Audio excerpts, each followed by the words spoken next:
Hello everybody. Good morning and welcome to day 7 of our sculpting tutorial, how to create a Woodland Gremlin character. Thanks for joining.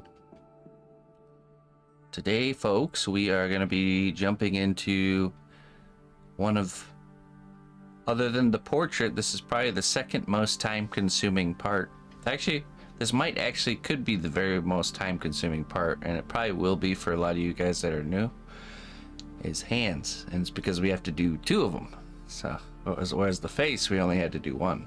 So, we're getting hands-on today, that's right. Oh boy.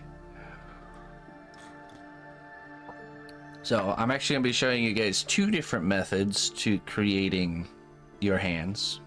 I'll kind of explain a few different others, because you know, there's all kinds of different ways to do anything, and some ways have benefits than other ways, and depending on what the hand is doing or how it's posed or the size of it can change the details of everything. But as we always do, the first thing we're going to get into is our reference. So I gathered some reference for today. Just if you don't know, I have a Pinterest board that we've been progressively adding to as the class progresses.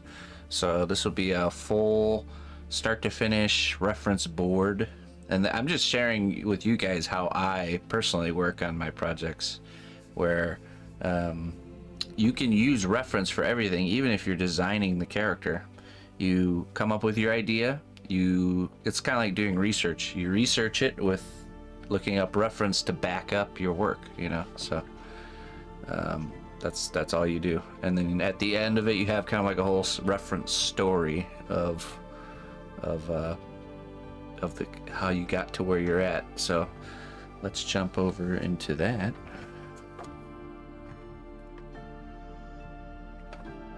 Okay, so see, I added a lot of hands reference. I did add a few of these little, I don't know, I just saw this one and I was like, oh man, that's super inspiring. That's kind of the style we're going for with our characters, so just thought I'd add that one in there. Had to. And then I sculpted a mushroom this morning that our character is gonna be holding, and I used this medicinal mushroom kind of chart to give me ideas as far as like textures and shape and stuff. So I actually just bought some of this at the farmer's market yesterday. It's called lion's mane. It's really good for you. I guess you should try it. Tastes just like crab. Has the same texture too. Make some imitation crab cakes with it. But anyways, back to the sculpting. So other than that, I added a lot of hand reference. So you know, here's kind of like our basic shapes of the hand. You know, it's important to understand just the fundamental shapes, and these, I always love these little boards here, these little references that kind of show you the common kind of mistakes, especially with hands. And you can see it's clear as day here. You know, most people will naturally do this with the hand, but realistically it's like this, or with the fist. You know, you naturally want to do this, but really this is how it actually looks. So those are for you guys to kind of just look over. I always like this one. This one's always really nice to me. Really just shows that there's this natural curve that happens with the knuckle line and just the basic shapes of the hand. This one right here displays that the hand is comprised of half palm, half fingers. So we now know that the palm is at the halfway point, essentially, and the fingers should be just as long. The longest part of the fingers should be just as long as the palm. See that? So now, how do we figure out, well, how big is the entirety of the hand? We're going to compare it to the face, because that's what we do with everything. And typically, if you put your hand on your face, the palm on the chin and the fingers are right here in the middle of the forehead. That's the typical hand size. So we're probably going to go with that with our character here. So, and of course you can skew hands. You can make hands bigger than what a proportioned hand would be, or smaller. It doesn't really matter. Just depends on what you want to do for your design, but that's the typical measurement. It's about a face, about just as shy of a face in length. None of that's new. Oh, and then here's some after we get the kind of proportions and shapes right, I got some reference for some textures here. Some just really close references of textures. So some, you know, these are obviously more on the extreme side, which is what we want. And then some reference of actually, you know, because our character is going to be holding a staff in one hand, so the hand is shaped a little differently when it's holding an object. So just some reference kind of explaining that. Yeah, so check it out. Oh, here's another good one right here for texture. Great for texture there. All right, well, let's get into the method now that we have the reference. Let me first show you, actually the work I did on the accessories for homework, so you guys can kind of see.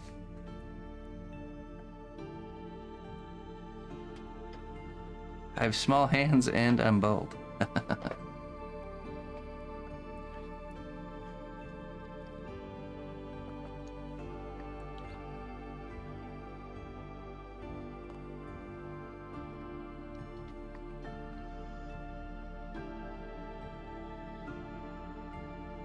That's right, yeah, you don't have to hit the back like on the browser, you mean? Yep.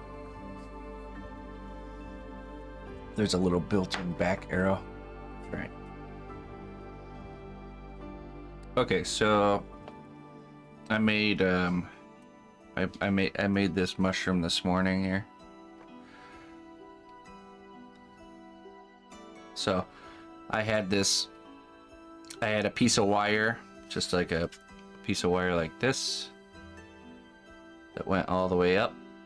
I used super glue and just attached the stem, and then I sculpted the underside of the mushroom with a flat top, and then I cooked it. I baked it. Then I went in and I added, again with a little bit of super glue, I added the top or the cap of the mushroom on top of this stem here. So, and then when I was done, I just kind of cut it off. And we'll probably try and either cover this up with the hand, or if it doesn't get covered up, I'll just use a file and get rid of it later. So, yeah. Now the best part about hands is you have your reference right in front of you. Look at that. You can pose it exactly how you want, and it's right in front of you. So make sure you're using your reference that's right in front of you, other than the photos. And then this is my staff, which I'm pretty sure I'm going to add more to it, but it's good enough for now. So we have the two objects the character will be holding before you make the hands. So you'll need to do your mushroom again. How is that? All right, and then I did, these aren't finished yet, but I sculpted in, this is the dagger, but remember it's just half of the dagger. So if I wanted it to be a three-dimensional dagger, I would finish this, bake it, flip it over, stick it to the board with some clay, and then sculpt the back side just like I did this side. I'm not sure if we'll do that or not, we'll see. And then this is a bag here. I have to just do the stitches on there. But see how I did the texture up and down on this patch, and then on this patch for sideways. So that way it makes it look like it's a different material. So does fresh clay stick to baked clay nicely, or do you have to add some hooks so that it holds? No, it sticks to it nicely as long as you're using the clay glue or something like that. C2 clear bond, bacon bond, you can use petroleum jelly if you can't get those. And then I gotta finish up this bag. And let's see here, the backpack, I came up with my technique for the wicker basket, which I did I might submit a little video on Discord on how I did this, but I ultimately just made a custom tool that made that it's kind of like a flathead screwdriver that's bent. But I made this as wide as the I wanted the rows to be, and you just kind of roll it and make the layers. So I might do a little quick video that kind of shows that, but it's really easy once you kind of get the rhythm down. So, and then I just did some little texture on the top of that. So that's ready for the next step. Anyways, but we're gonna focus on hands today. So ultimately what we're doing is we're making the hands attached to the objects separately. Then once the hand is done, we attach it to the armature of our character, and then that will allow us to sculpt in the arm, connect the connection between the body and the hand. So let's see, which one do we want to start with? We'll start with the staff, I think. Let's see.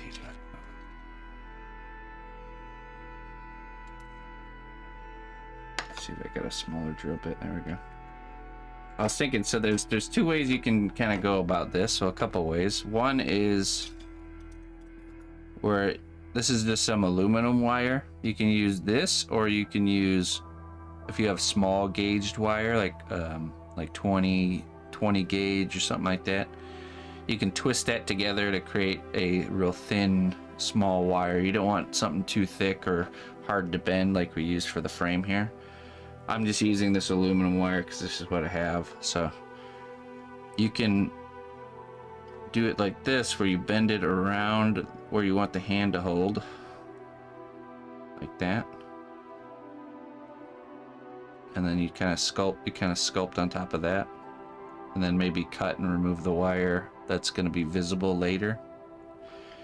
Or I was thinking we just drill a hole at the halfway point and just feed it the wire through that halfway point. So I've done it the easy way, where you just kind of wrap it around there and just kind of cover it up later.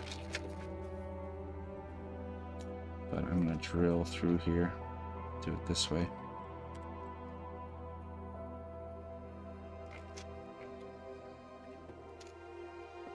Because the hand will hold the staff, and if I do a wire wrapping around, you'll see a little bit of the wire kind of where the hand won't cover it up. You know, you'll see it kind of coming around. So you can cover that up with clay later, you can cut that out later, or if I drill halfway through, I won't see that. I won't see that wire. So let's just do that. See if we can even pull it off. Just gonna carefully get in there. Past the armature.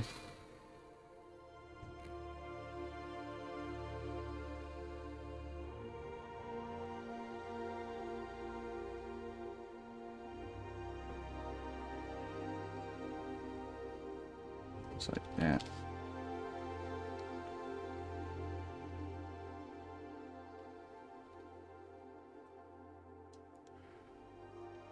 It's kind of like under the surface of the clay.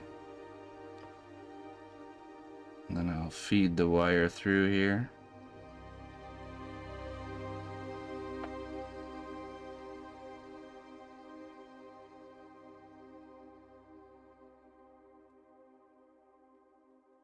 There we go. And now it's just the same thing, it's just wrapped around.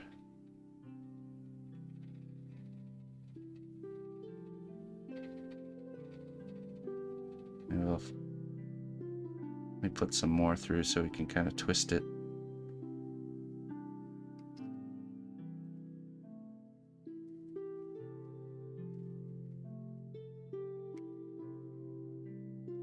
Like this.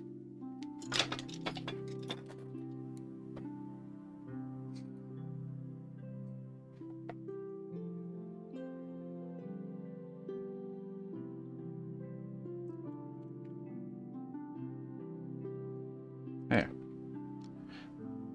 So now, hopefully I just don't have to worry about covering anything up here. As long as nothing happens during the baking, that should be good. And then this part of the wire will be covered up by the actual hand itself. The hand that's holding the staff. And then you want to leave wire on the back side here. So that way we can wrap it around and actually attach it to this armature.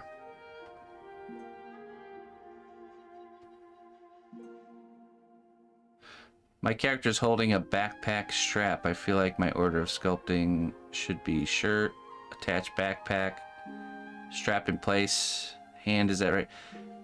Well, if the strap is like, no, you shouldn't do the strap before the hand in that case. You should do the hand as close to kind of like a strap holding position as you can. And then you'll just kind of position the hand where it should be.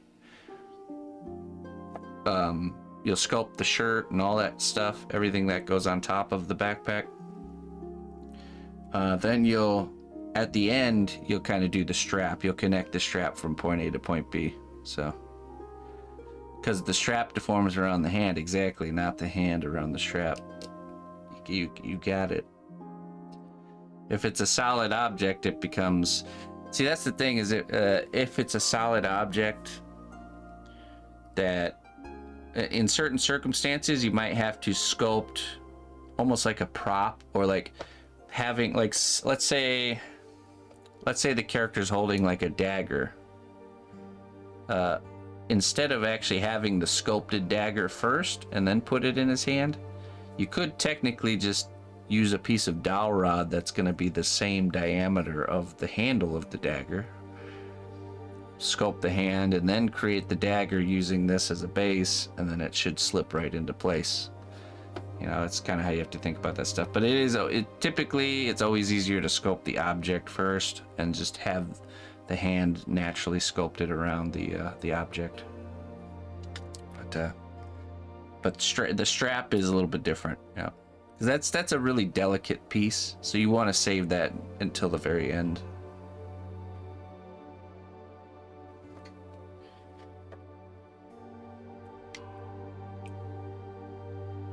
That's all right, She-Wolf.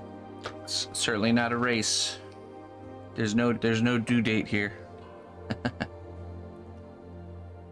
Okay, so now we have an actual structure that can connect this piece to this piece. That's what we've done here. So the next step would be to with this one we could just sculpt the hand on there. If we really felt like it needed more durability, we could add a little bit of steel stick in here if we wanted to. But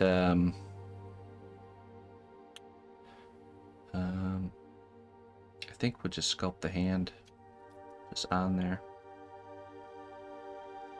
Yeah.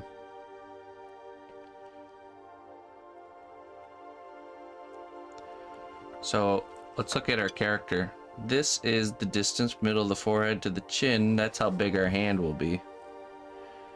And half of that will be the palm. So we can, let's see here. We can take a piece of paper or a piece of whatever you got. We can inscribe a mark there. And then, you know, halfway point is probably right about there. You know, and then you got your palm of your hand and your fingers, right? And then thumb.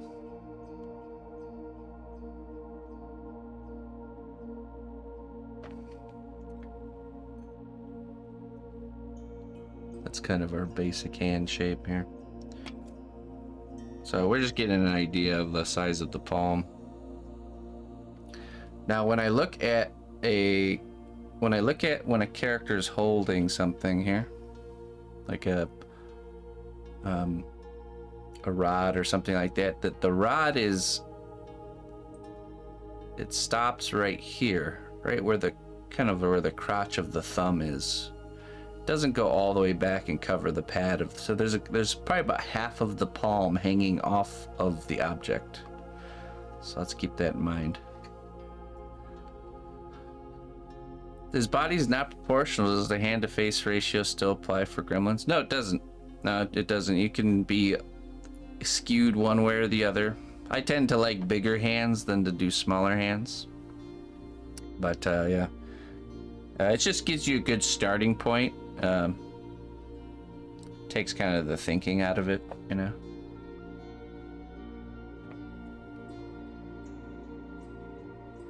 We could, if we do the hands smaller, and go back to our original references and look at how the people that created these characters, how they approached this. Let's go back here to our inspiration. So look at this guy, really small hands, you know. This one looks proportionate. Let's see what else we got here. Really small. I could see if you do it small hands, then the character's head looks bigger, right? This one looks proportionate here. Yeah, probably proportionate. Following that same idea. This one, really tiny, you know, really tiny hands. Somewhere in the middle, even. You know what? Actually, now that I look at this, it makes me maybe consider doing the hands a bit smaller. I think we will. Just a bit. Yeah, because I kind of like how this one looks. Actually, this one is proportionate too, if you really look at the length of the hands. From chin to mid. It's probably a bit smaller. Yeah. Drilling Sculpey is nerve-wracking. Then just wrap it around. Don't drill through it if you're using Sculpey. Sorry. Cosplay, you can see the drilling. It like stretched a little bit, and it was. If that was Sculpey, it would have probably crumbled and broke.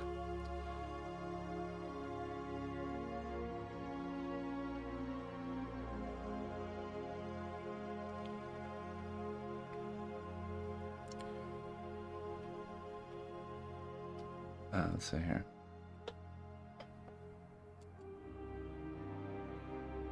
No, so this is the inside of the staff. You can see here.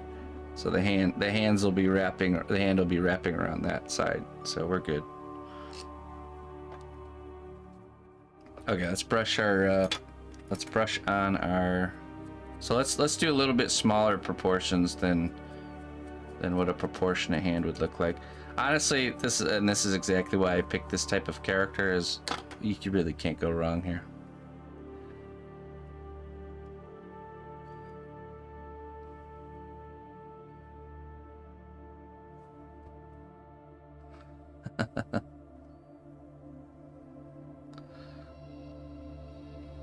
Alright.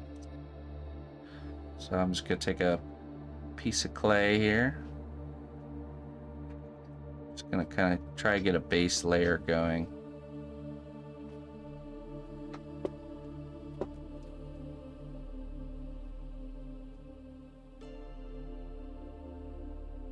And remember, there's gonna be a good chunk of that palm.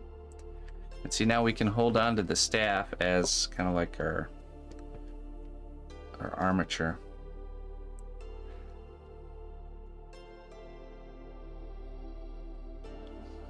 Gonna cover the inside there.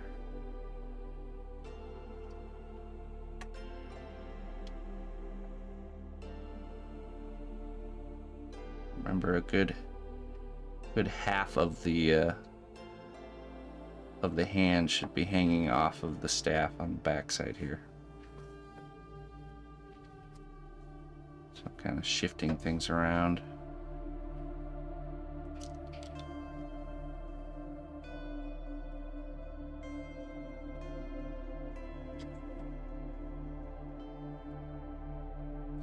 You can almost already see the hand there.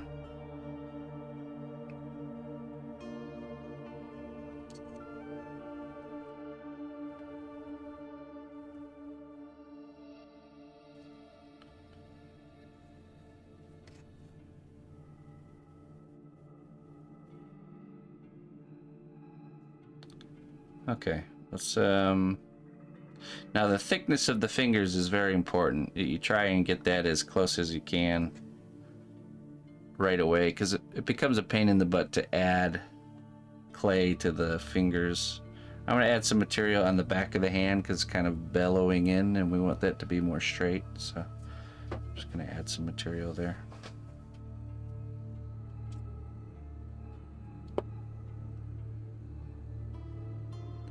Palm of the hand, the back of the hand is just kind of flat. Just go straight from the knuckles to the wrist. Now always double check and make sure you're putting your thumb on the right side. You know, in this case, this is the left hand, so hold out your left hand and make sure the thumb is on the right side.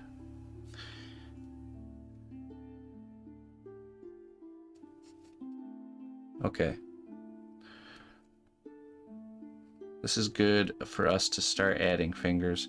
Now, sometimes it can be kind of a pain in the butt to get the fingers to stick to the staff, you know, as we're wrapping them around.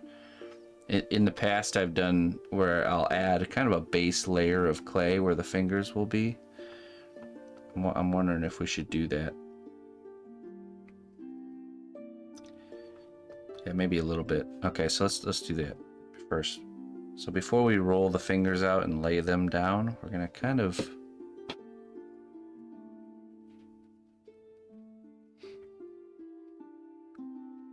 don't worry about covering up your details. Don't get attached to your work. What I'm going to do is I'm going to make a flat piece of clay about the profile of the fingers, which should be the same length as the palm. See, it's not right about there, with the middle being a little bit longer and the outsides being a little bit shorter. We're going to put that right here. And we're just going to wrap that around, kind of like a mitten. Now we're going to squish that down. We want this to be really attached.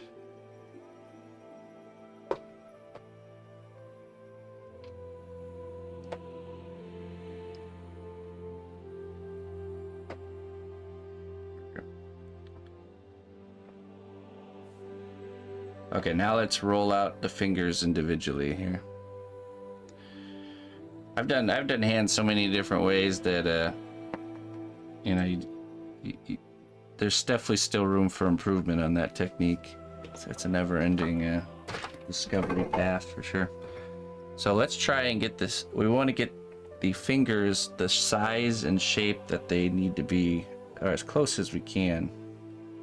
Which the thickness is important, and remember the thickness should be narrow. It should be narrower to thick, almost like a cone shape, a slight cone shape, right? And what's important here is that the end of the finger looks nice at this stage, the tip, because it becomes very hard to clean it up once you've attached it. So see how it kind of curls this way and it's more flat on the back side? That's what we want. We want that nice curl there. Okay. And we're going to measure it up to there. Now I wonder if that should be a little bit thinner. Just a wee bit. Our length is good, but let's just roll, just slightly roll a little bit more. There we go. Okay, and before we do this, let's put some markings down so we can... So this is the way I figure it out. You looking at the front of the fist. Let's just eyeball about the halfway point, okay? We'll just put a line there. Now I'm gonna do halfway between the edge and the middle, and we're gonna put another line. And halfway between the middle and this edge, put that line. Just so we can get some guidance down. And now I'm gonna take this finger, which the longest finger, if we look at it, is this finger right here, next to the index finger. So that's this one. And we're gonna put it right there.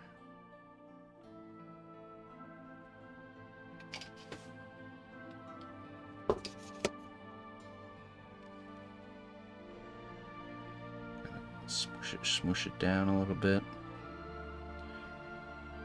Okay.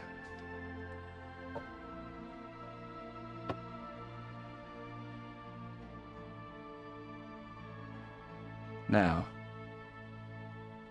we want to figure out where the knuckles are before we bend this. So, halfway from the tip to the tip of the finger to the knuckle, we're going to make a line. Right there. And then halfway between the tip to this line, that's how you kind of figure that out right there. See that? So now we have those markings. We're going to bend it around. Smoosh it down as we go.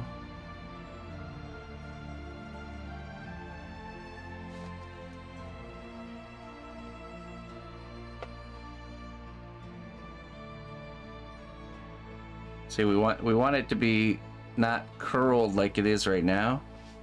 So what we can do is, I usually use a tool like this. I put the flat side and I kind of slide it along and push the excess to where the knuckles are. We're going to establish those planes. Kind of like that, see?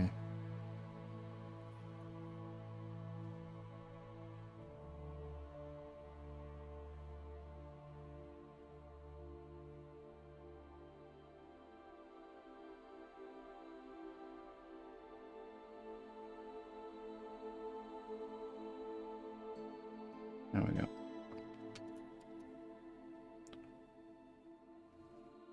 Now we're going to kind of see how our hands are looking as far as the size compared to the character as a whole. I think I'm okay with that. Before you get too far into it, you want to make sure your size is good.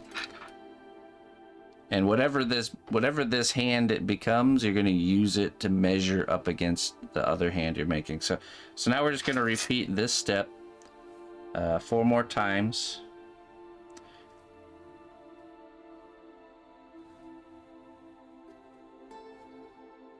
And remember, this is the longest finger, so the other ones should be shorter than that one. So same steps. What we're gonna do today is we're gonna sculpt both of the hands, kind of like the basic shapes of both the hands and how we do that. And then with whatever time left we have, we'll get into the detail on one of them. Now the easy way to do hands, if you want to take I'm tempted to take the easy road with you guys like we did with the shoes, but I think you guys want to do bare hands and not gloved hands, so because gloved hands actually are easier to do than bare hands, but I have a feeling it'll be just like with us doing the shoes, that a lot of you guys will end up doing the bare hands anyways, so I might as well show you that. Okay, so there we go. This one's a little bit shorter than the last one. Now this one we can just kind of curl it around like so, and we'll do the lines. We have this as our guide for the lines. We just want to get all the fingers added right now. There we go.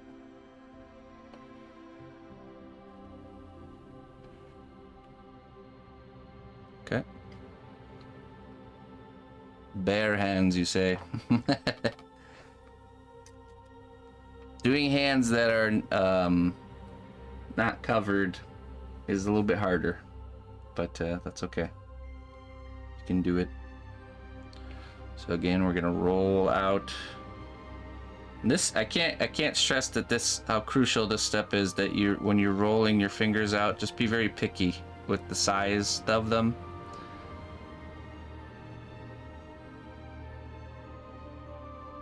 Now, so that layer of clay under the fingers is just so the fingers aren't, if you just add the fingers to this staff, they'll move around. They won't want to stick very well, even if you add the glue.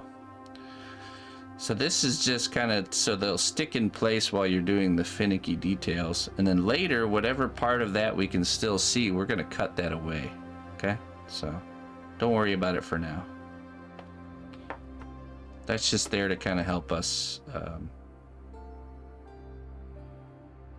do the fingers.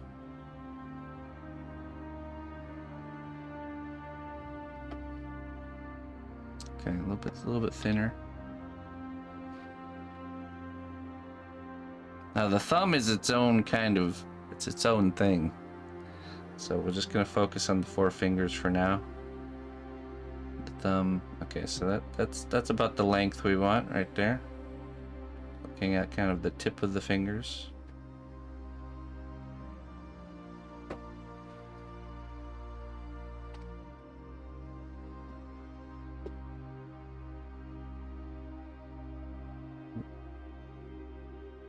The excess.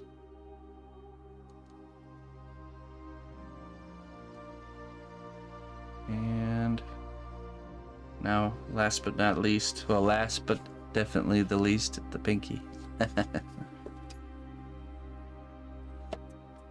Which this finger is definitely smaller.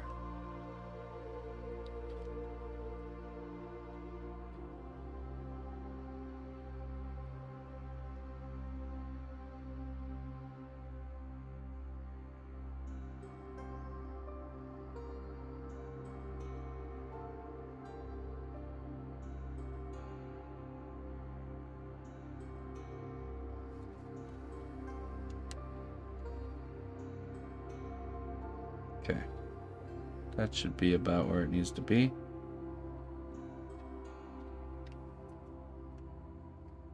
We'll figure out where the bends are later so that it looks natural. We just kind of want to get the material there. Okay, so now, let's see here. Looking at our reference here of hands. Let's go up.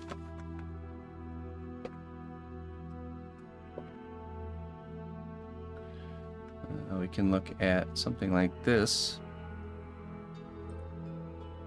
This is the kind of the shape we want. And also notice the crease, that there's a good amount of space between the back of the hand and where the fingers kind of separate. See that? It's about the thickness of the palm. So we have our thumb side, which is higher, and it kind of tapers off with the pinky side, just like that. So that looks good, shape-wise. And then we can blend these together. Again, about the thickness of the palm.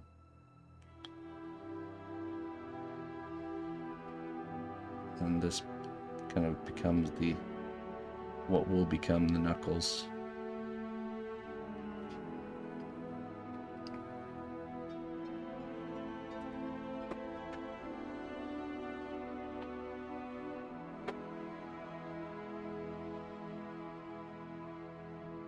Okay, so now let's figure out where all these knuckles go. Let's see, halfway, yep, that's about right. Halfway, about right there. Halfway here to here, there. Okay, and then halfway from here to here. Halfway from there to there. Halfway from there to there.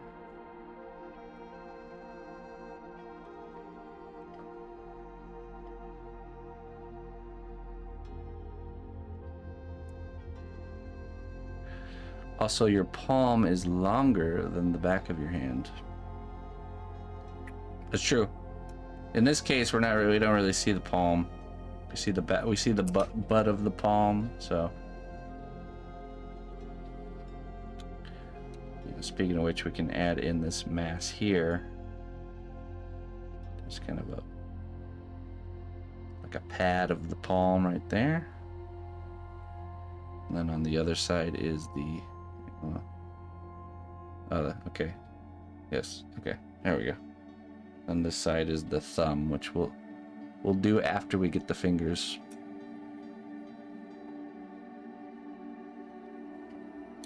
Okay, so let's do that thing we did with this, where we're gonna flatten out these, establish these planes.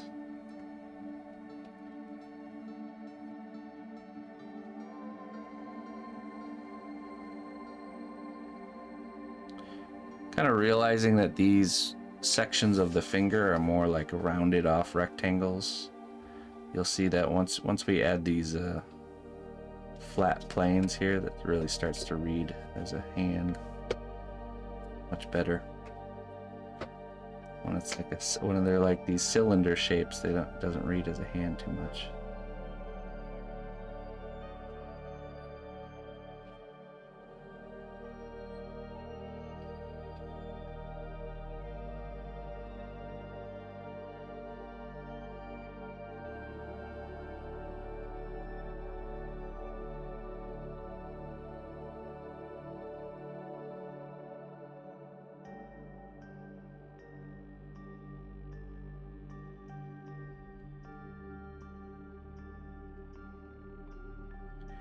Last but certainly least, the pinky.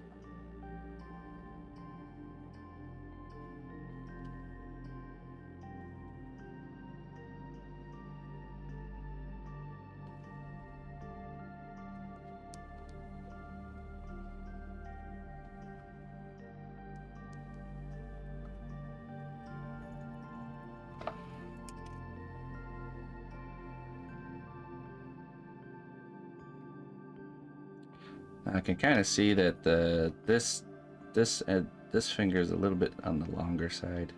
See how the tip of this finger is much longer than these other ones? Probably going to trim that down.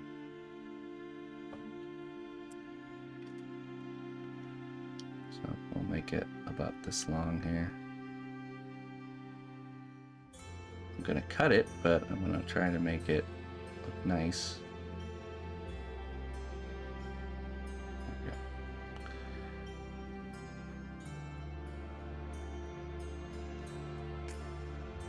And we'll add it in there. That tip of the finger flattened out a little bit.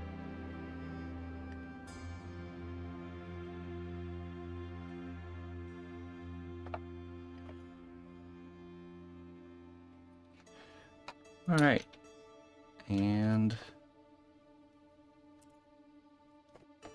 now this kind of the space between the knuckles here kind of dips down into like a little bit of a valley, so we're going to kind of smoothen that out a little bit, create that valley.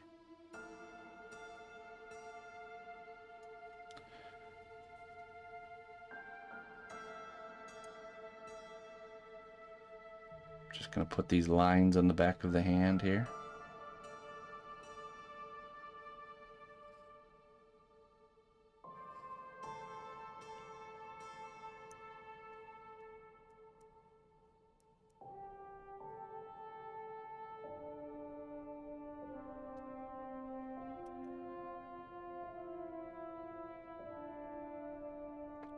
Okay, at this point we can start doing the thumb. I have the base structure for our fingers looking pretty good.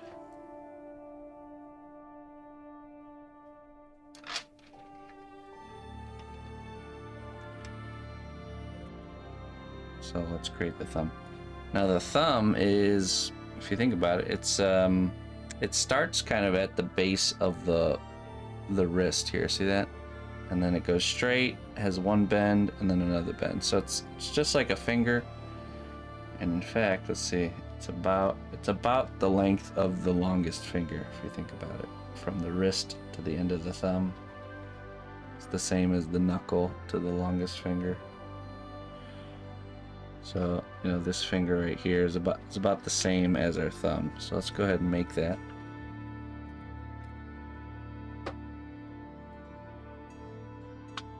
The difference is that the thumb starts at the wrist, the base of the wrist, not with the other fingers.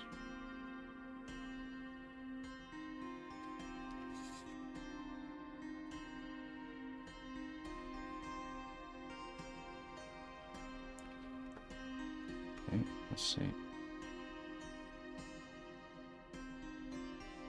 That's about right. So here's the thumb side. Just gonna attach it to the base of the wrist, where the hand meets the wrist.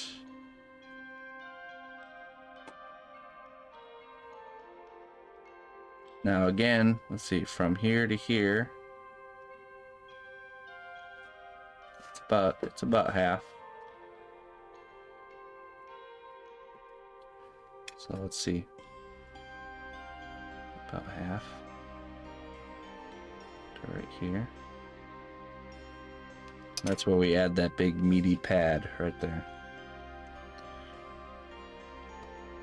So I'm just going to grab, it's very easy to kind of overdo it on this part, so just grab smaller chunks and work your way up to the size of this till it looks natural.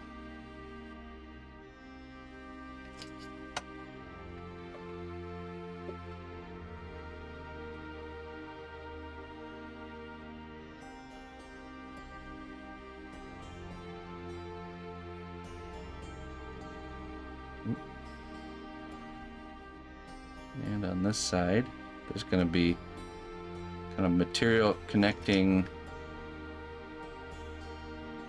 these group of fingers and this thumb. There's going to be kind of material in between there. So let's fill in this valley.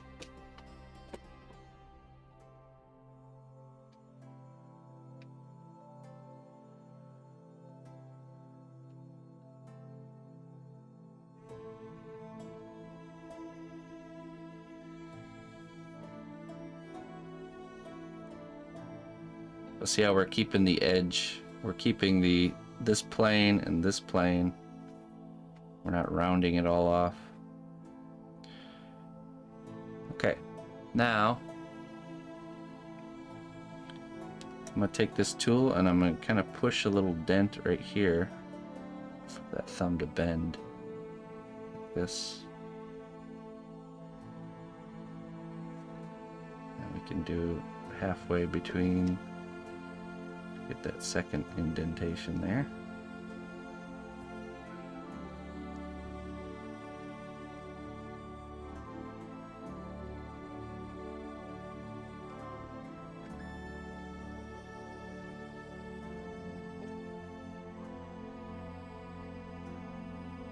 There we go.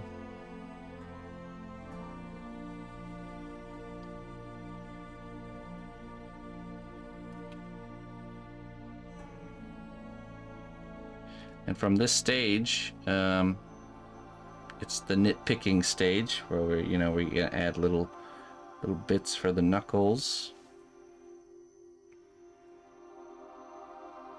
We're gonna figure out these kind of creases in here, making it look all real natural.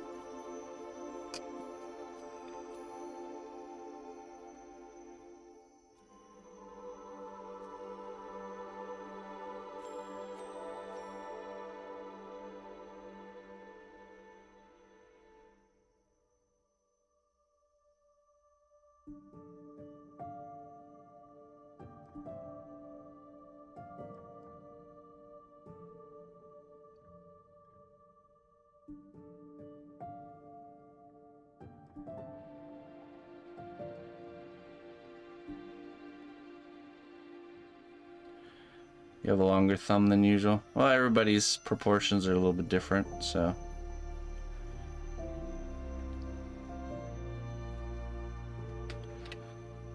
The skin kind of wraps around here, kind of attaches from this knuckle to this knuckle. So that's kind of how you can figure out that pathway there. It's also going to be a little bit more material here.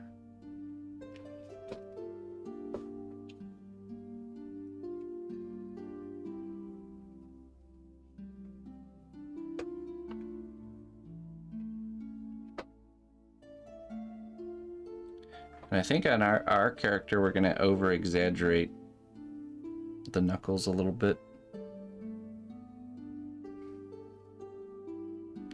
So what you can do is you can add like a little blob of clay like this, where the knuckles meet up.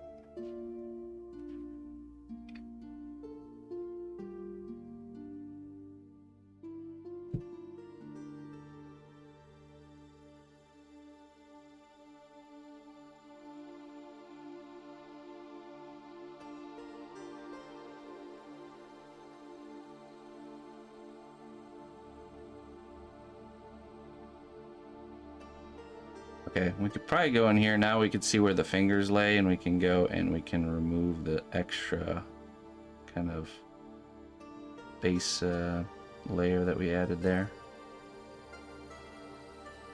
We get too far into it.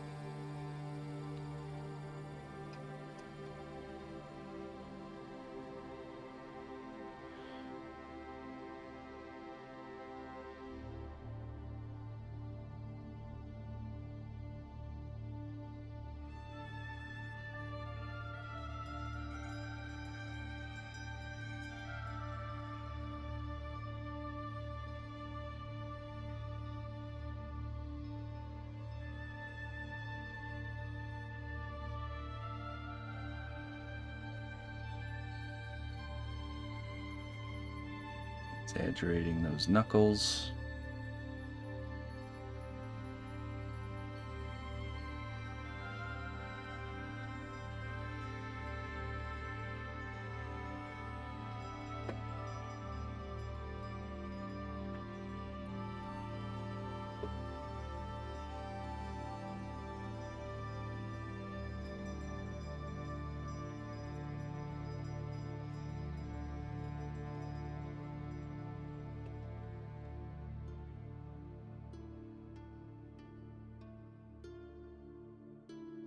Then we blend those in and start kind of doing textures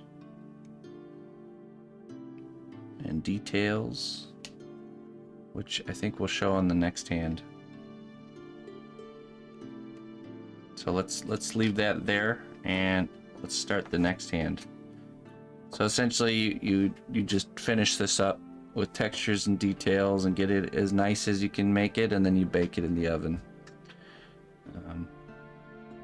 Yeah, you could just even set it down just like this as long as the hand's not touching. You don't need this much wire coming off of the back, probably about that much though. So let's just cut this here. It's better to leave more than too little, you know, too much than too little. Okay. Now we need that in front of us. Don't sculpt the first hand, bake it, and then while it's baking start the second hand, because you want to have the first hand in front of you to measure and compare to make sure that the other hand's at least close. You want it at least close to the same size. Doesn't have to be perfect, but close, you know. But then again, we are making these woodland gremlins and maybe they are a little bit skewed, but let me actually, before we start the next hand, let me go be right back for 1 second, and then we'll continue. I'll be right back.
Okay. Liking the thought of mittens, huh?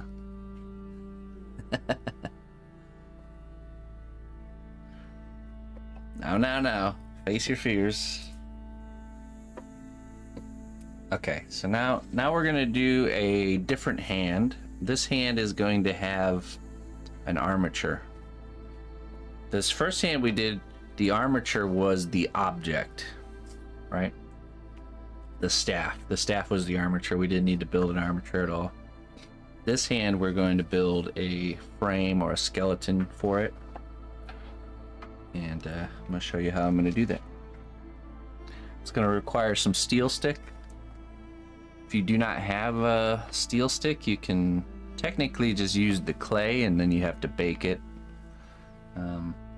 But essentially the frame for the palm will be done with a hard, a steel stick or some sort of material like that. So, all right, let's get into it.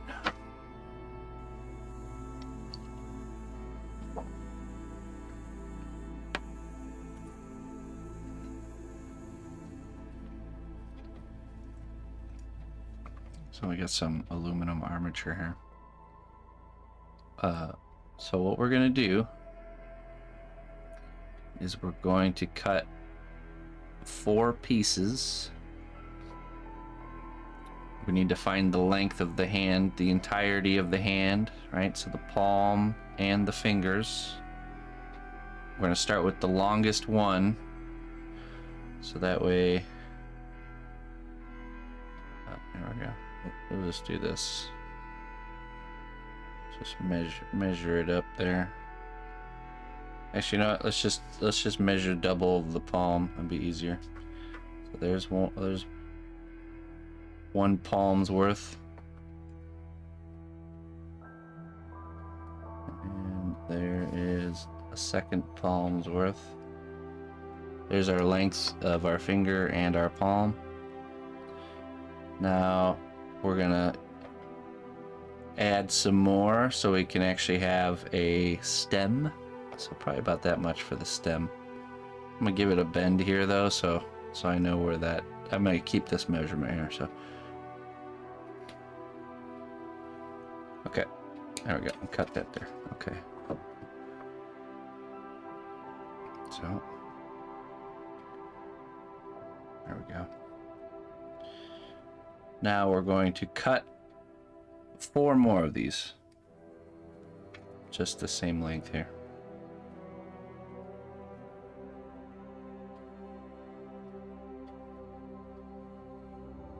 This wire is super twisted up. It's okay. Make it work. Okay, right there. Now, granted, all the fingers aren't the same length, so we're going to be trimming these down, but each finger will have an armature, that's right. It's just another way to do hands. Now, if you're doing really small hands, it could be hard to do it this way. You just have to use a really small wire. Or there's another method, which I'll show you guys on how to do hands. But let's start with this.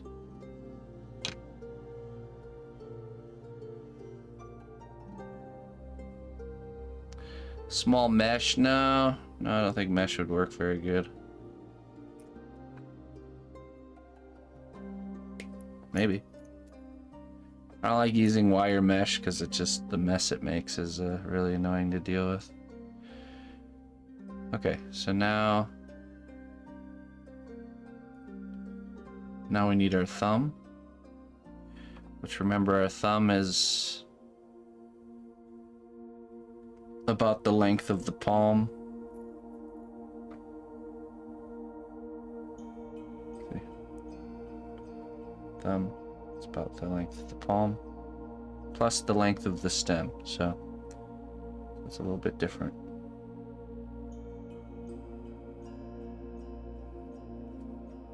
So about the length of the palm.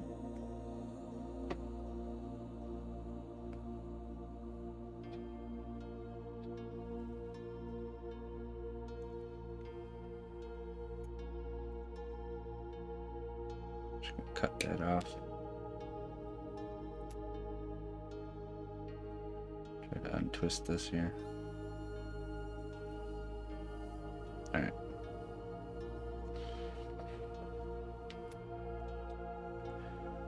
Okay, let's get all our fingers here lined up.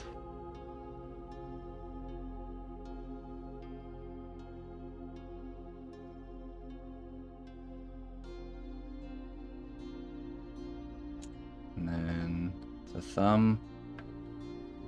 Let's get that length of the palm measurement in there.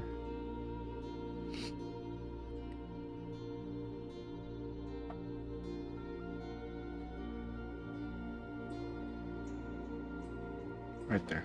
See that? There's that bend I made so I know where the actual hand ends, and the rest of this is just the stem. So I'm going to take this, hold it with the pliers really tightly, and I'm going to give it a nice twist here. Now be careful when you get down to the end of this, because you don't want to cut your fingers. So once you get close to the end, you can grab a second set of pliers to finish the twist.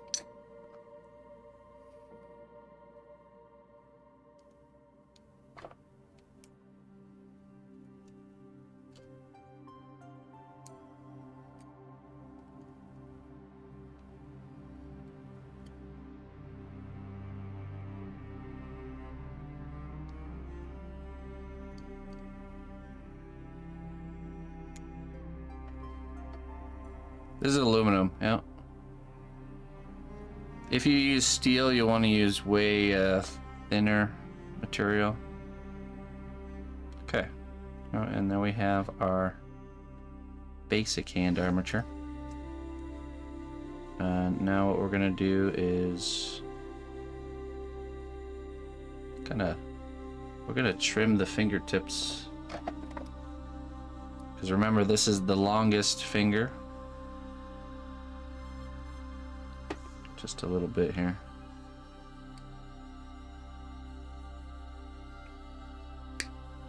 That's the pinky. And a little bit more on the pinky.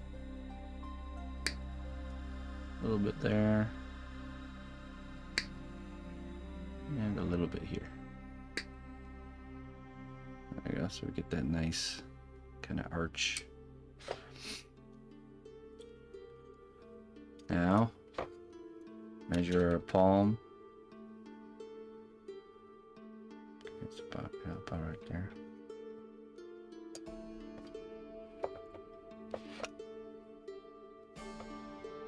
I'm gonna grab each one of these fingers, kind of like this. Give it a bend right there.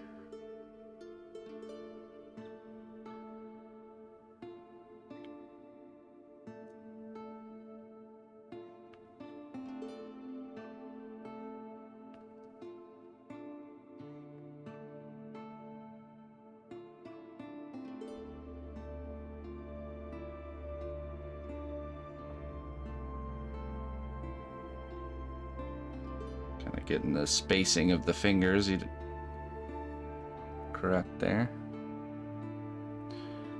The thumb can kind of come out here and do its own thing. Right now we're just kind of figuring out the proportions. So actually, let's do half. Half of this is about right there. And half of that is about right there.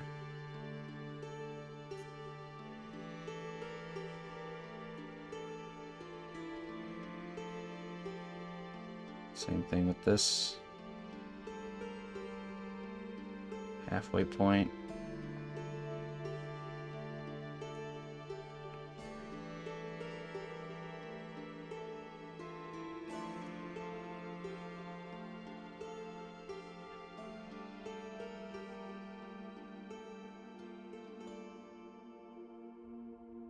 Like, especially when you use this method if you are someone who's using like Sculpting.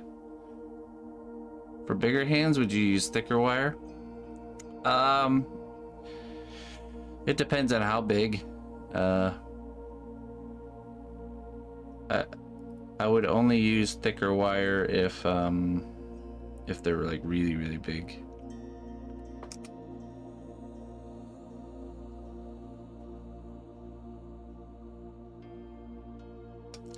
This is about to get a lot of structure though. Once we're gonna add in some steel stick here in the palm, and it's gonna really hold everything together quite nicely. But we gotta figure out the hands positioning first. Okay, so now we do half of this, and we're gonna make a bend, and that gets us the tip of our finger.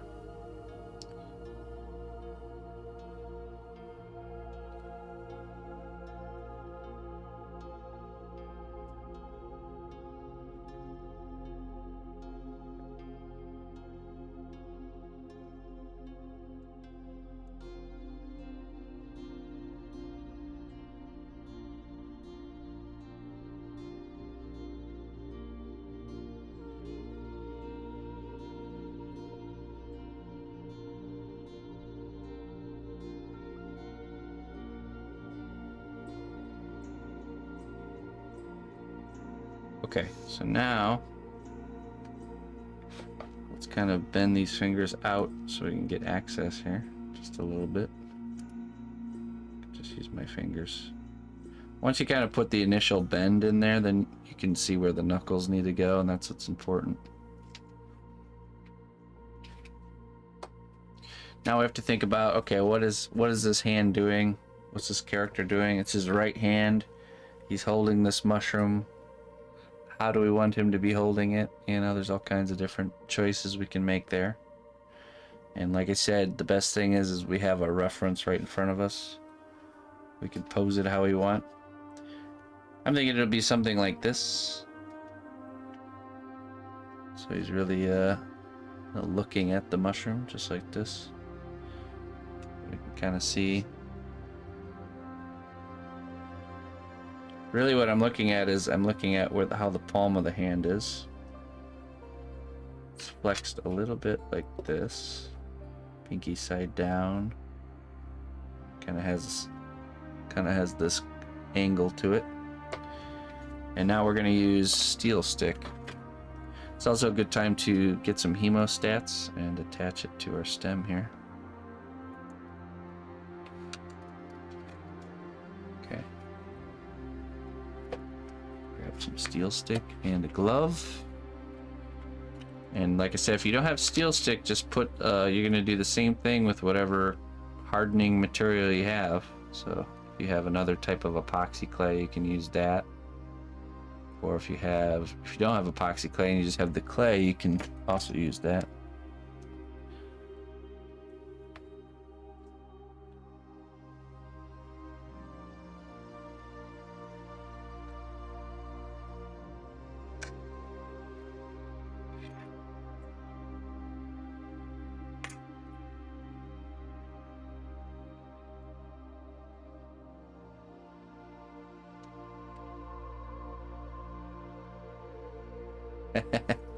That's okay. There's very few, I think, people that are actually, I don't know if we have anybody that's 100%. Especially with last week's lesson, we went over quite a bit. I'm not even done with last week's lesson, sorry. I got a lot of accessory sculpting to do.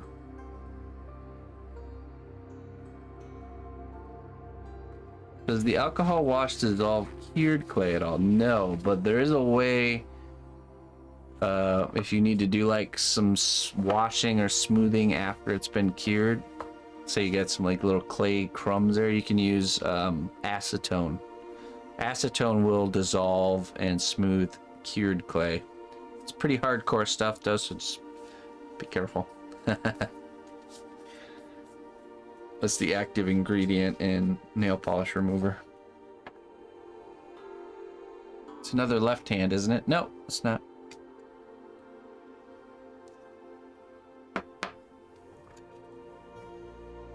Oh, wait.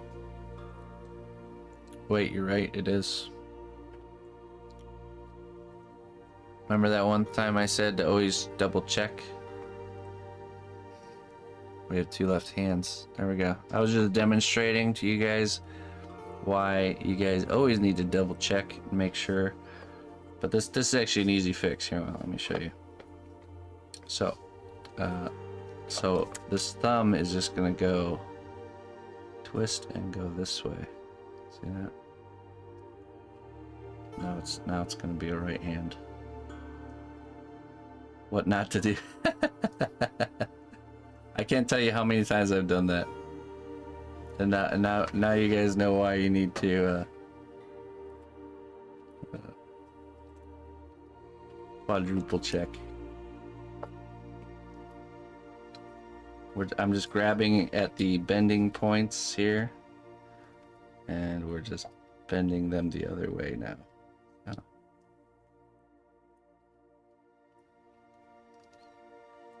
Good catch.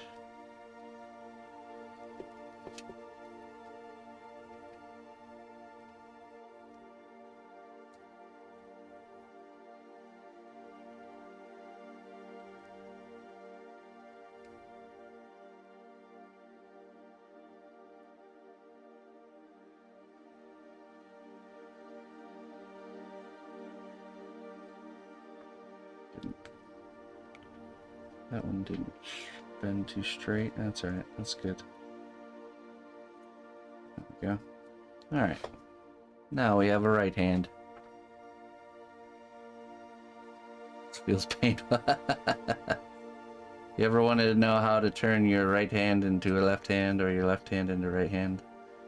That's the process you have to go through. Okay, so now let me think of this this pose here. Again, we got this curling. I'm thinking of the plane of the palm. The turn of the tide. Plane of the palm. And it has this curl where the outside of the hand kind of curls around. I'm not too worried about the fingers positioning and all that stuff. We're just focused on the palm. Okay, now we're going to take our little thing of steel stick here.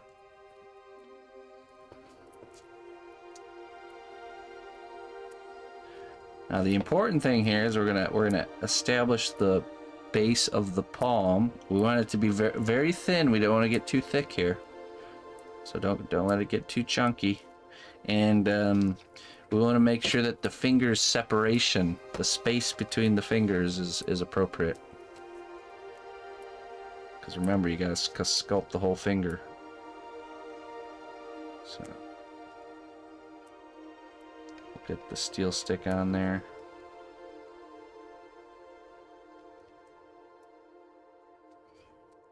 You'll probably over mix steel stick quite often before you kind of fine tune your sense of how much you need. Okay. Let's grab, flatten out a piece here.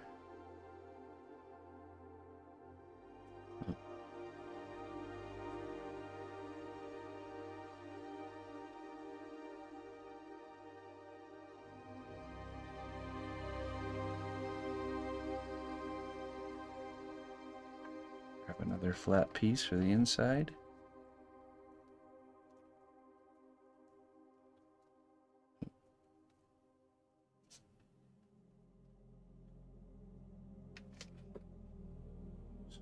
Down.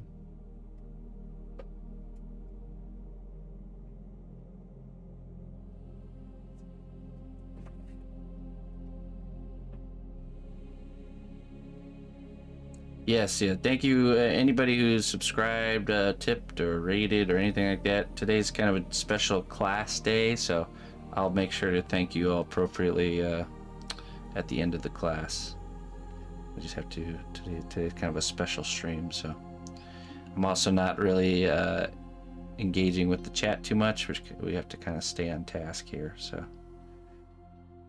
So it's not our normal layout. It's just a special weekly event that happens on Sundays, so thanks for joining. Okay, there we go. Spacing of the fingers looks good.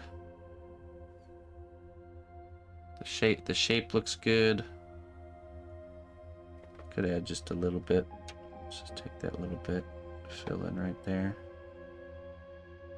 It's not too thick.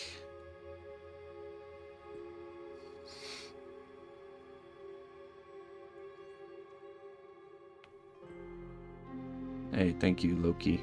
I appreciate it. All right, so now I'm gonna let it harden before we manipulate the fingers.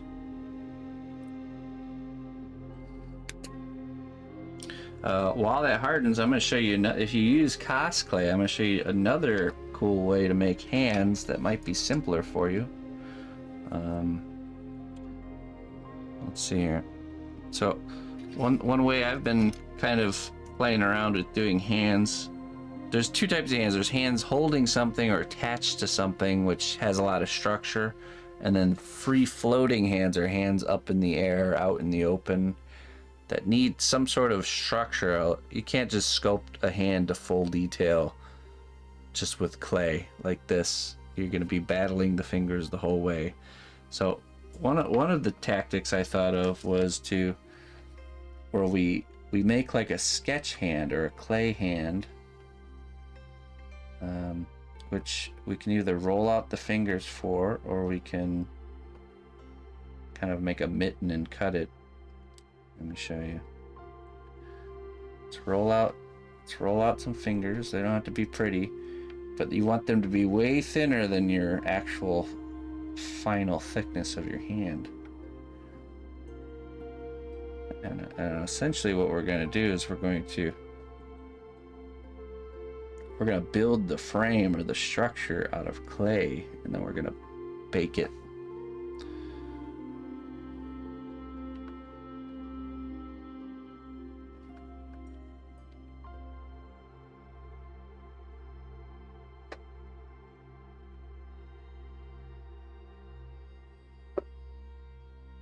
This is a tactic I'm currently working on doing with a couple of my dragon pieces, where I kind of sketched in a thinner version of their claws in the position that I want with no detail, and then we're going to go through and we're going to do like some surface detail. Now if you get too small, the clay might not hold its shape, or we can use a firmer clay to kind of help us there. But let's just put these together. See, like so. Just like with the wire. Okay. And, let's measure on the face there, probably about like this big. I'm just gonna pinch and create the wrist. Then you have the palm.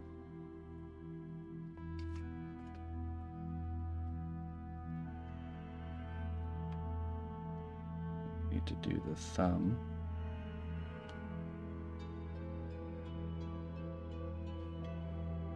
Real simple. We don't want to do any sort of detail.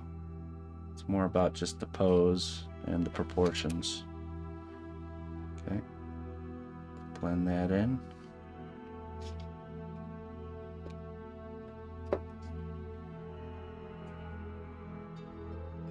Okay, and then we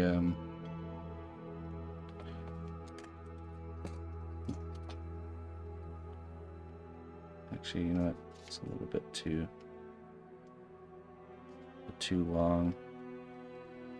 Let's shorten these.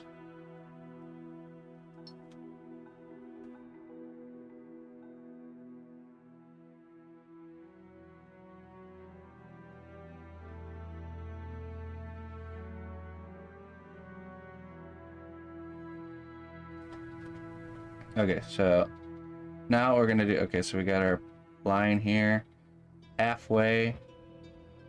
Just gonna do another line. And kind of go deep there, halfway. Line. Has that curve to it. There. Okay, and then we're just gonna roughly pose these fingers. With a nice delicate touch.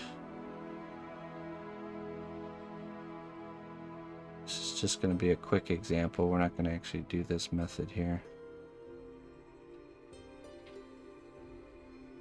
Just just want to show you guys that the possibilities are truly endless for ways to do things.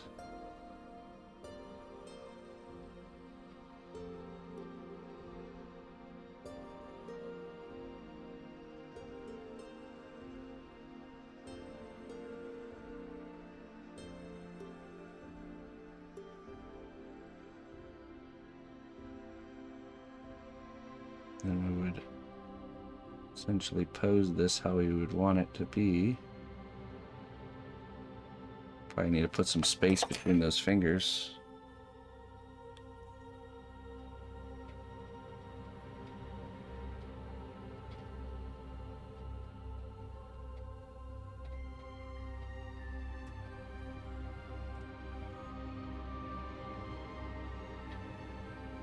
There we go.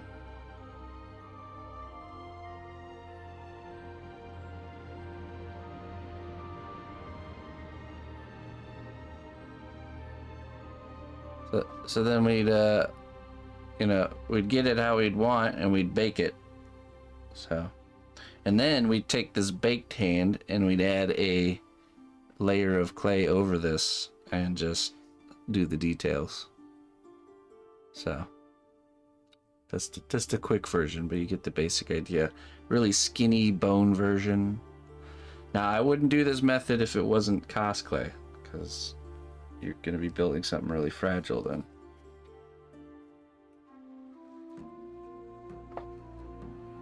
Is this how you would make a more delicate hand? Like really small, like, yeah, really small hands, exactly. Yep.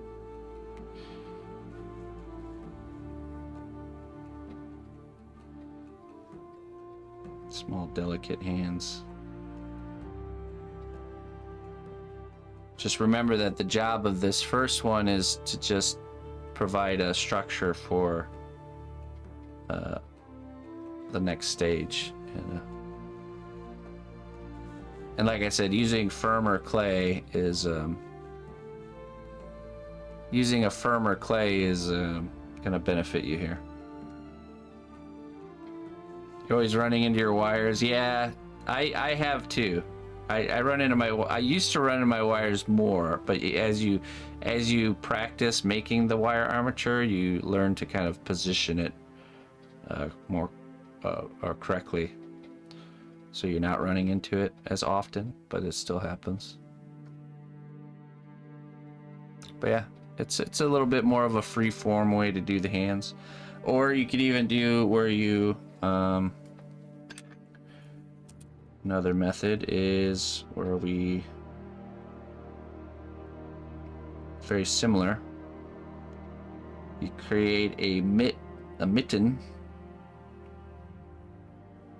Just pull the thing out there.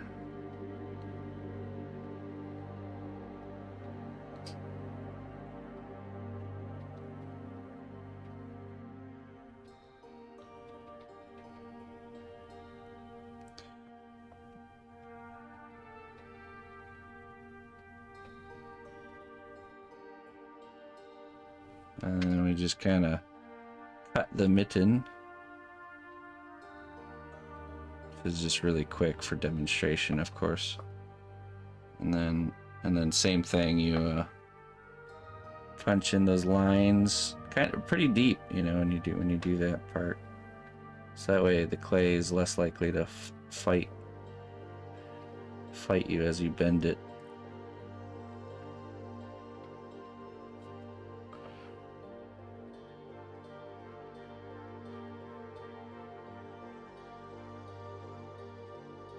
You get the idea. You just, like I said, you want to make sure however you make it, that the parts are skinny enough that they're that when you add a layer of clay on top of this, it's not gonna make your hands too chunky.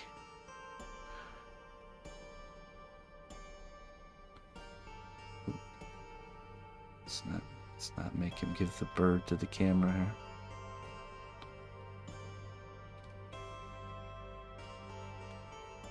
And then you would sculpt over this frame.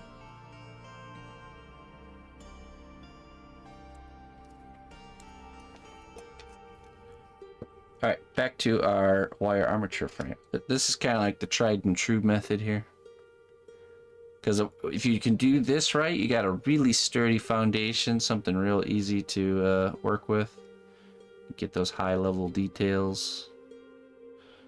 The more sturdy your armature is. Okay, so let's see. We're gonna have him holding. So I'm gonna have this finger going in. This one's gonna kind of go straight. Now, I'm not going to make him actually holding the mushroom. I'm just going to pose it so it's like it's holding. And then, I mean, we could glue the mushroom in and then sculpt the hands around it. Could do it that way. Or you could just get it kind of closely posed so you could glue it all together at the end. Let's see.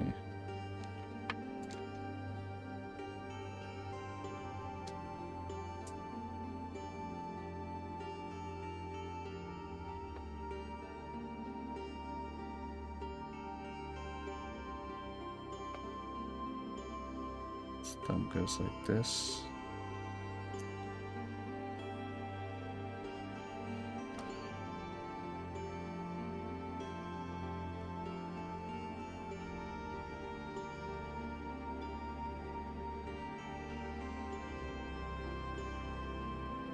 You see, having the flexible wire here makes it really nice to make the adjustments.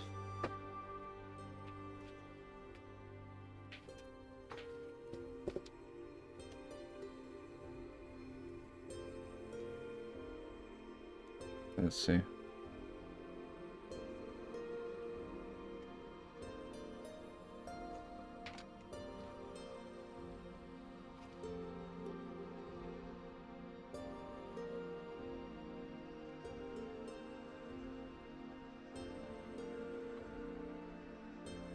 This.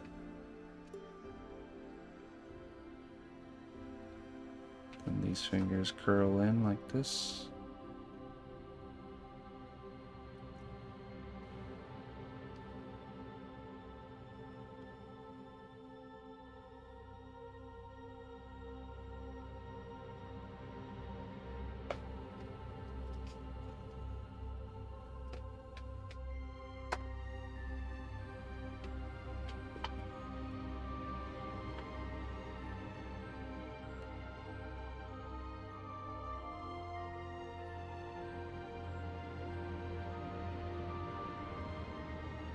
Okay, and then let's see how it looks on our character. So, before you make any last calls here, you want to hold it up to the character. Try to imagine how it's going to look all finished.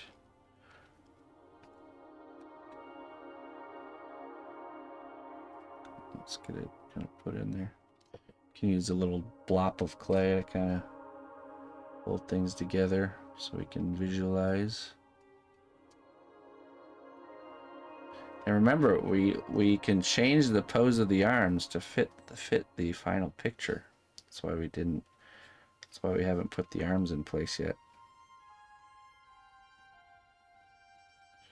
Oh, okay. It's just not going to want to do that. All right. That's all right. We'll just have to use our imagination.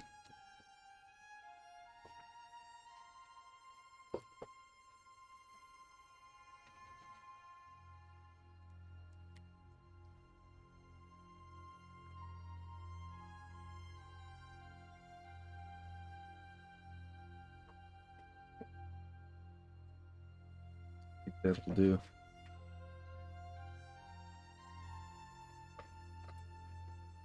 LED accessories.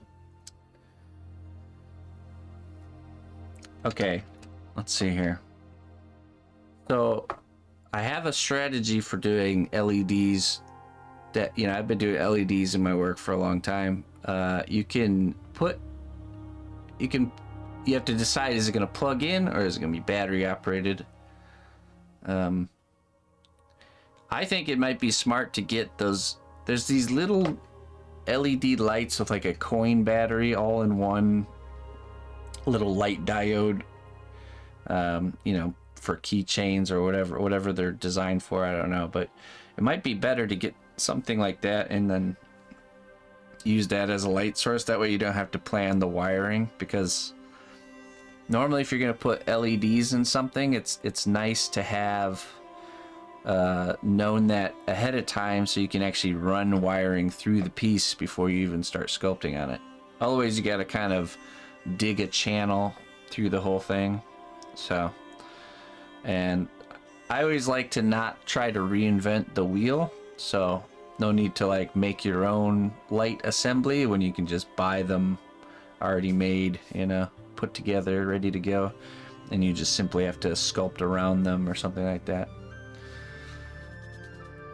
Oh yeah, so let's just say on his staff there's like a little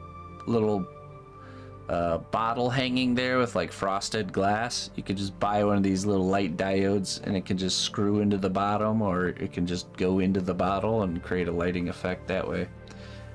Probably screwing into the bottom so you can change the battery out pretty easy. So something like that. Yeah, go right ahead. Do it, I say. Embrace the challenge. Okay, so I'm happy with this pose that we got for our hand. Now we're going to attach a base layer of clay. Now on the wires, I find it easier to actually use super glue, and we want to just get a base layer established before we get into any of the sculpting. So we're just gonna use super glue on the fingers, and we can use regular clay glue on the palm. Just a very little bit of super glue. This can be the annoying part of doing the hands this way, is getting that first layer of clay onto the fingers.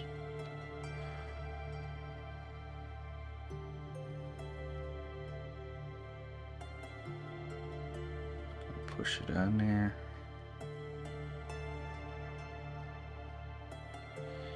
I think it's best to kind of come at it from one side and then come at it from the other side and make like a sandwich. So.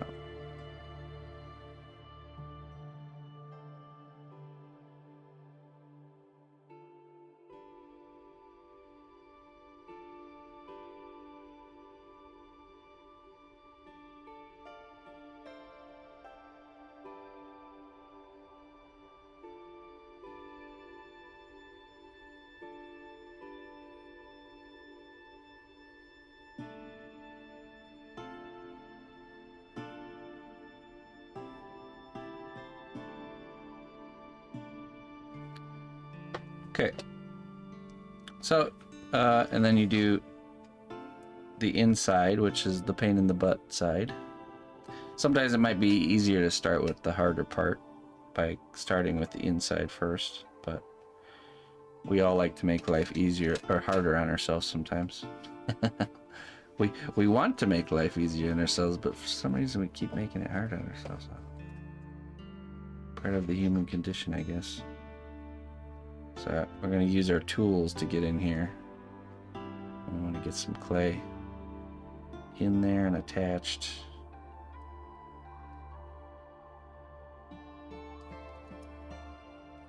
And I mean, when you have a solid frame, it's definitely a lot easier to do this. Just use your tools and slowly add your material in.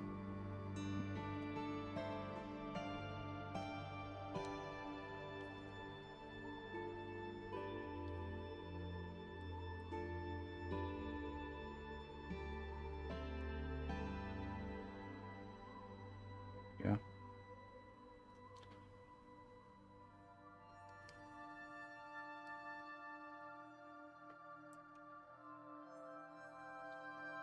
Get the whole, all that covered, and then you're just kind of catching up to the same part that this hand is at in the same method. Okay, so the next thing I'm going to show you guys is we are going to, oh, and then also on this hand, you can decide if you want to glue your object in place right now, probably using super glue or Yeah, super glue for sure. I might do that. I might sculpt it in place. Or super glue it in place. So in this case, I'd use super glue with activator.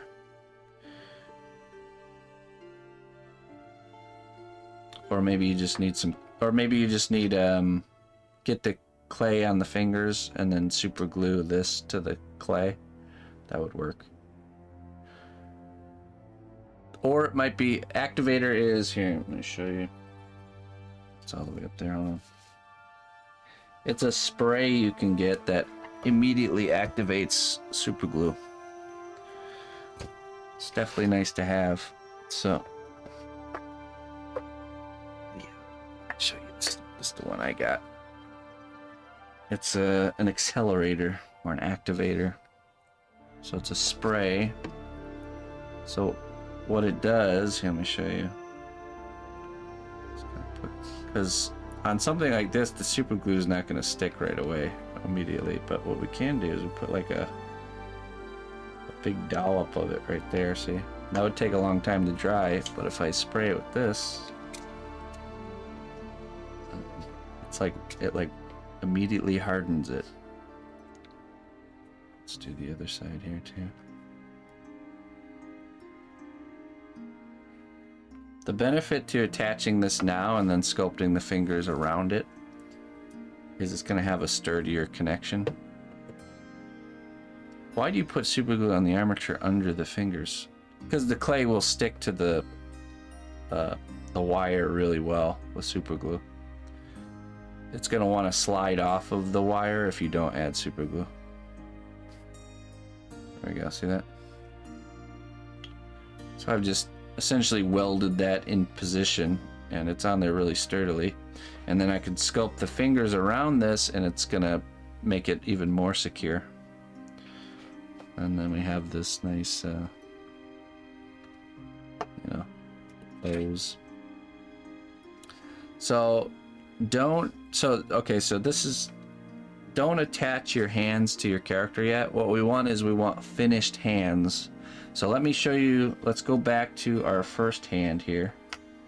And I'm going to show you on one of the fingers or one of the sections how to finish it, off, and how to do the fingernail and all that stuff. Well, let's see. Maybe the thumb area here. Let's just do the thumb. This is a very time-consuming part of the piece, just refining hands and getting it to the point and doing the details. So definitely, if you're taking a long time to do it, that's perfectly normal. Sometimes I'll spend a whole like 4 hours stream on one hand, so don't feel like it's going slow for you. Hands definitely take time to refine them. Just push them as far as you can. Use the reference. It's right in front of you. It's, like it says, is the easiest reference you'll have. Okay, let's do these creases under, so you can see when the thumb is bent, we get this nice little crease going on here, pointing towards the knuckle, like so.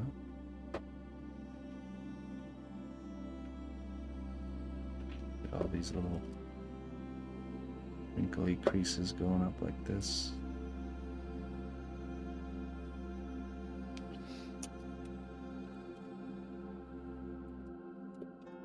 Let's kind of flare the knuckle out just a little bit here.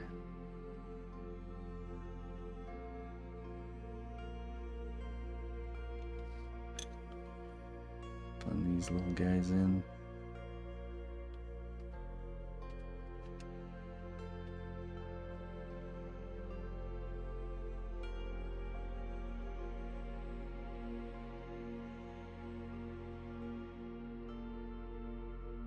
And this is the point where you're going to want to look at that reference that has the good skin textures and details, wrinkles.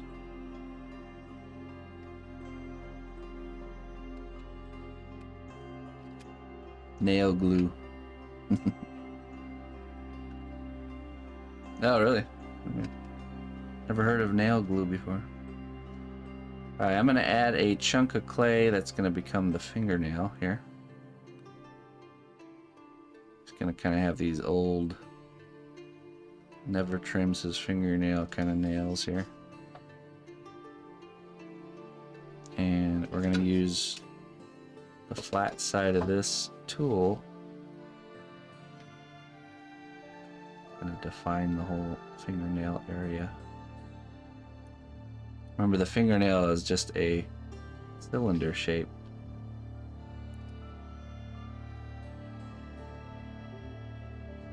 Just going to use the flat side of that tool to define it. And then we'll trim the fingernail.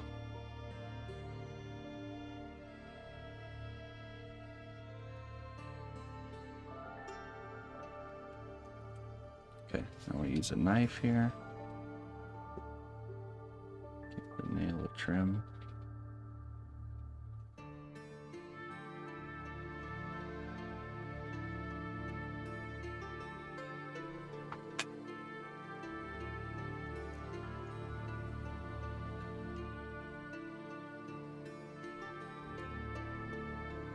The edge looking good here.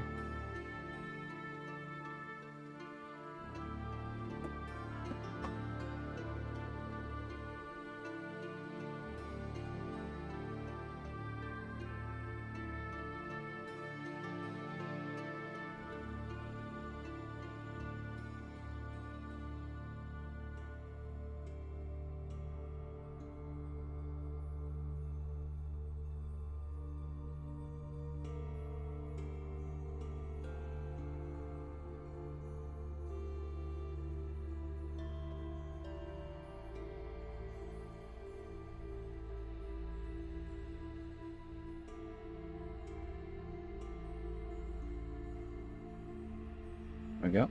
And then when I've gotten the shapes looking good, typically on fingers and stuff, I'll go through and I'll do the bigger wrinkles first. So they tend to be like on the knuckle areas. We'll get these bigger wrinkles.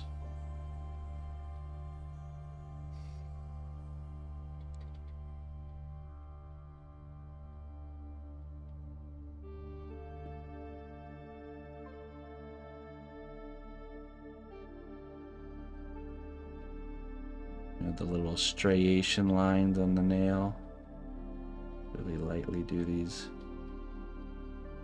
parallel lines. Maybe a little bit cracked cuticles.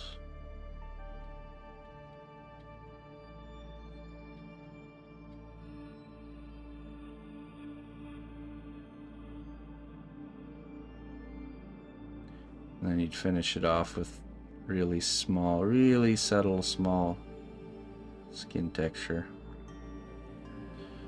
Or if you feel like it's looking too rugged, then you can just do no texture and just kind of have the bigger wrinkles and smooth everything out.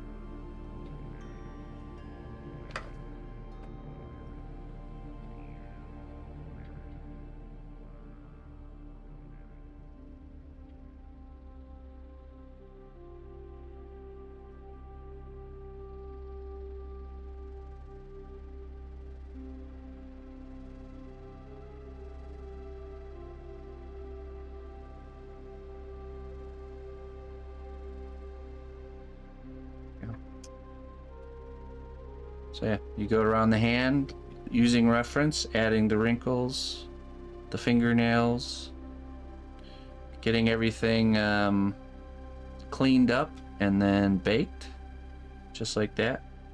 And you do the same thing for the other hand. And then next week we will attach them, reposition our arms, and sculpt the arms in, I think is what we'll do next. Let's see, so 8, 9, 10. Okay, so we have 3 more lessons to hit 10. We'll see. So once we have the hands finished, we're gonna be able to attach these. I'll show you guys how to do that, and then we'll position the arms so that it's more you know, that it looks more natural, because the positioning might not be correct here. And then we'll sculpt in the arms, and then do the torso, then the beard, and the hat, and then finally with the adding and the accessories. So in the background, you guys can keep working on all your accessory pieces. I know I sure will. And yeah, I think it's time to switch over to feedback. I'm gonna go over to Discord, and we're gonna look at what everybody submitted this week for feedback on the hashtag week. Was it week 7? Hashtag week 7. Can't remember. Is it for this current week, or is it for the past week? Week 6. Hashtag week 6. So any new submissions for next week should say hashtag week 7. But we're gonna look at hashtag week 6 right now. But first, I'm gonna kick Sadie out of here. Yeah. Wait, kick you out of here. Come on.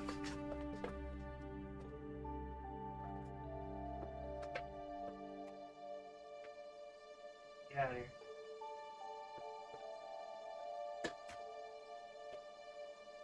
Okay. That's always a class troublemaker right there. Yeah, if anyone's new coming in here, this is not my normal kind of stream. Like I said, we do class on Sundays. Normally during the week you can come in and ask questions, and I'm really receptive to everything's chat saying. But today's a little bit different. We kind of have an agenda here, so you can go back and watch all the classes for this piece, start to finish, where I really explain everything, and you guys can really learn my methods. So check that out. Either on YouTube there's a playlist, or on Twitch there's a playlist. That's the two places where you can follow along. Oh boy. All right, let's get into Discord. Give me 1 second. Let me pull it up here.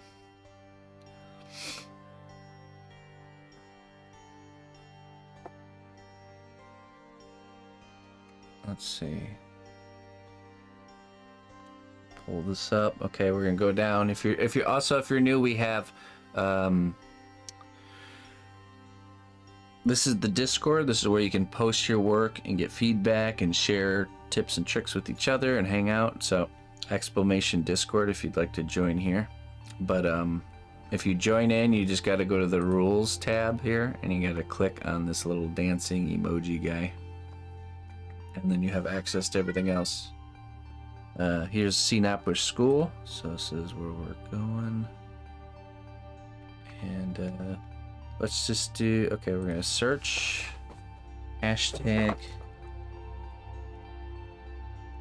week 6. Okay. We'll do newest to oldest. All right, let's get into it. See how everybody else is doing.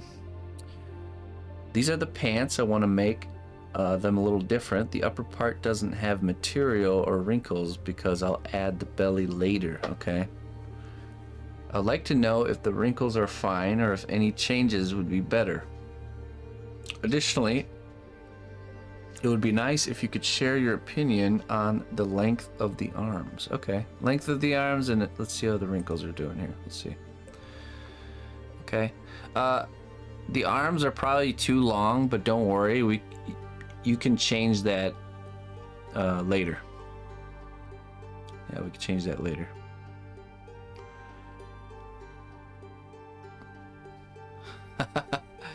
Really? There's no way it's been a year since the Sadie cams got switched. No, it went, that's, oh my god, you guys are silly. That was right before we went to Germany. The drama, oh my goodness. Alright, let's see here. Alright, that's looking good. Now the pants read really well. I see what you mean by the belly being there, so that's good. Good call. It was like a month or so before Germany. Bunch of It was right after CNotCon, late September. Yeah, exactly. It's practically a year. Might as well make it 5 years. Oh, you guys and your drama. Okay, I really like your slippers. I really like what you chose to do there. The arm, I'm telling you already, the arms are long, but it's going to be easier to figure out where we need to cut those once you have the hands, and you can kind of really plan it out and see how it's going to look. So it was last year. Yeah. Yeah, definitely too long. But like I said, don't worry about that. It's not something you need to do right now. But the pants are looking really good. Character itself is looking really awesome. So, good work. And hold off on cut. You'll see. Do your hands once you've done your hands. You're gonna see next week how you'll do any sort of proportion changes on the arms and positioning them differently after we kind of have the hands there, because then you can really see if it's looking good or not. So 18 VIX. Done with the pants. Accessories are still work in progress. Next week. Okay, let's see what we got here. All right. Like it. Yeah, looking really good, man. Good job with the wrinkles.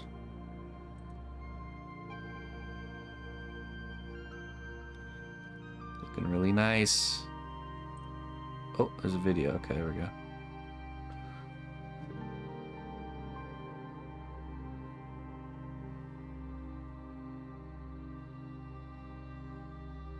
Very good, my friend. Very good indeed. He reads well. On his posture will have to shift, but that's fine. Don't worry about that right now. We'll have to bend him a little, leaning more forward than backwards, but that's gonna just shift around as you're working on it, and you won't. You can just get it in its final spot at the end. I wouldn't worry about it right now. I finally finished the pants as well as made the top of my staff. Okay. Chef bless. Let's see what we got here. Ooh, hey. Very nice. Pants are looking good. Very nice. And top of the staff. Okay. I like the design you went with. Okay, got a little bag, two little baggies there. Very spindly looking staff. Yep, bake it, and then you just sculpt the other side, bake it, and then you do like as many rounds of layering accessories and stuff as you want. So possibilities are endless. Looking great. She-Wolf. I had an emergency surgery, so I didn't get to finish my backpack or the little straps and pockets for it yet.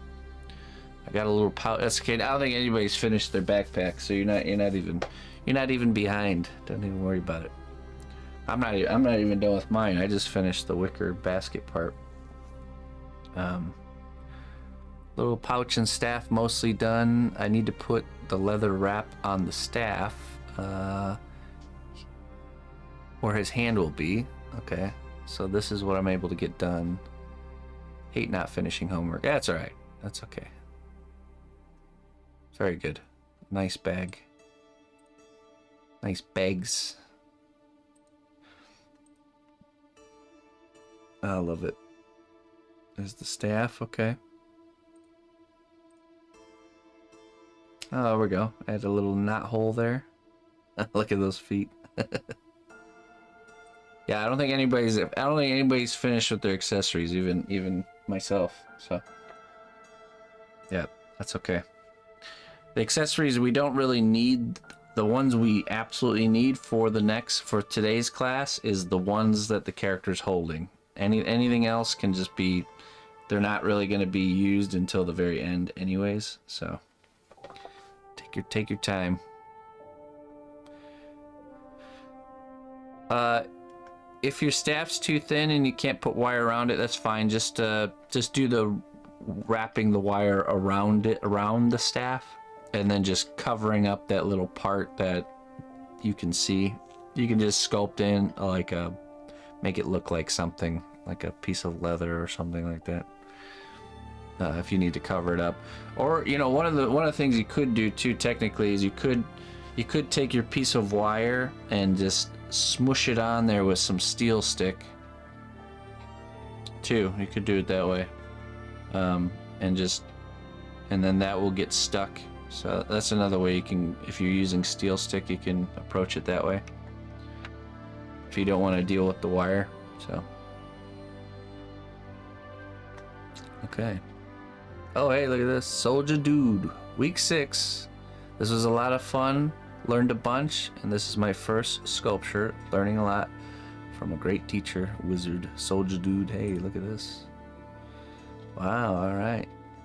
Soldier Dude watched the bonus lesson. There was a bonus lesson this last week of how when I figured out how to do the wicker basket look. So I took photos of it, but it really is simple. If you can go back, if you guys want to go back and watch that stream, it's a simple technique. Or I might just record a little video of the basket weave method. So you just have to have the right shaped tool, which you might already have in your toolkit, or you just need to make one like I did. So let's see here. That turned out really good, nice and clean. Ah, morels. It's almost morel season, actually.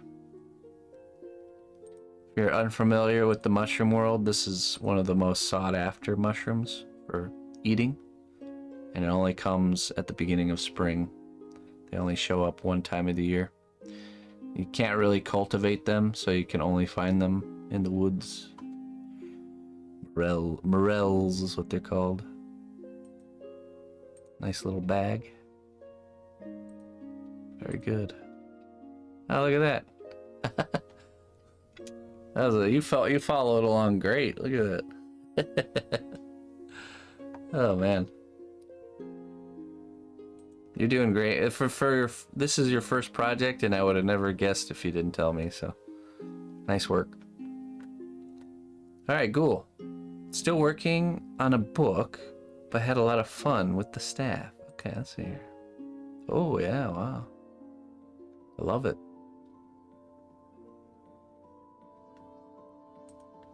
A nice design.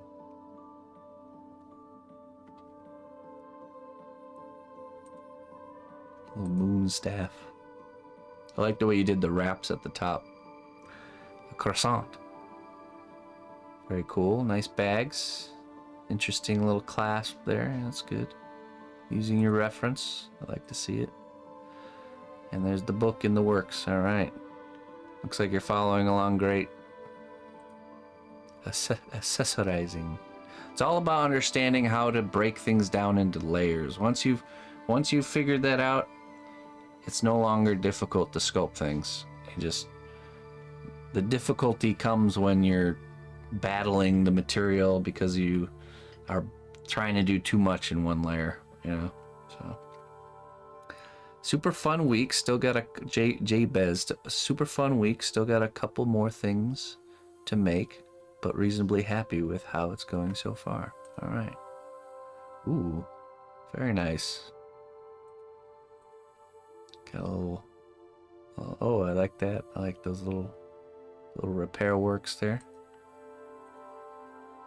All right, that's cool. Oh, those look nice. A very nice style to it. Yeah, all your accessories almost have a almost like a World of Warcraft-esque style. The staff and the bags even. Oh yeah, look at that. Nice pipe. Little hatchet. Processing firewood.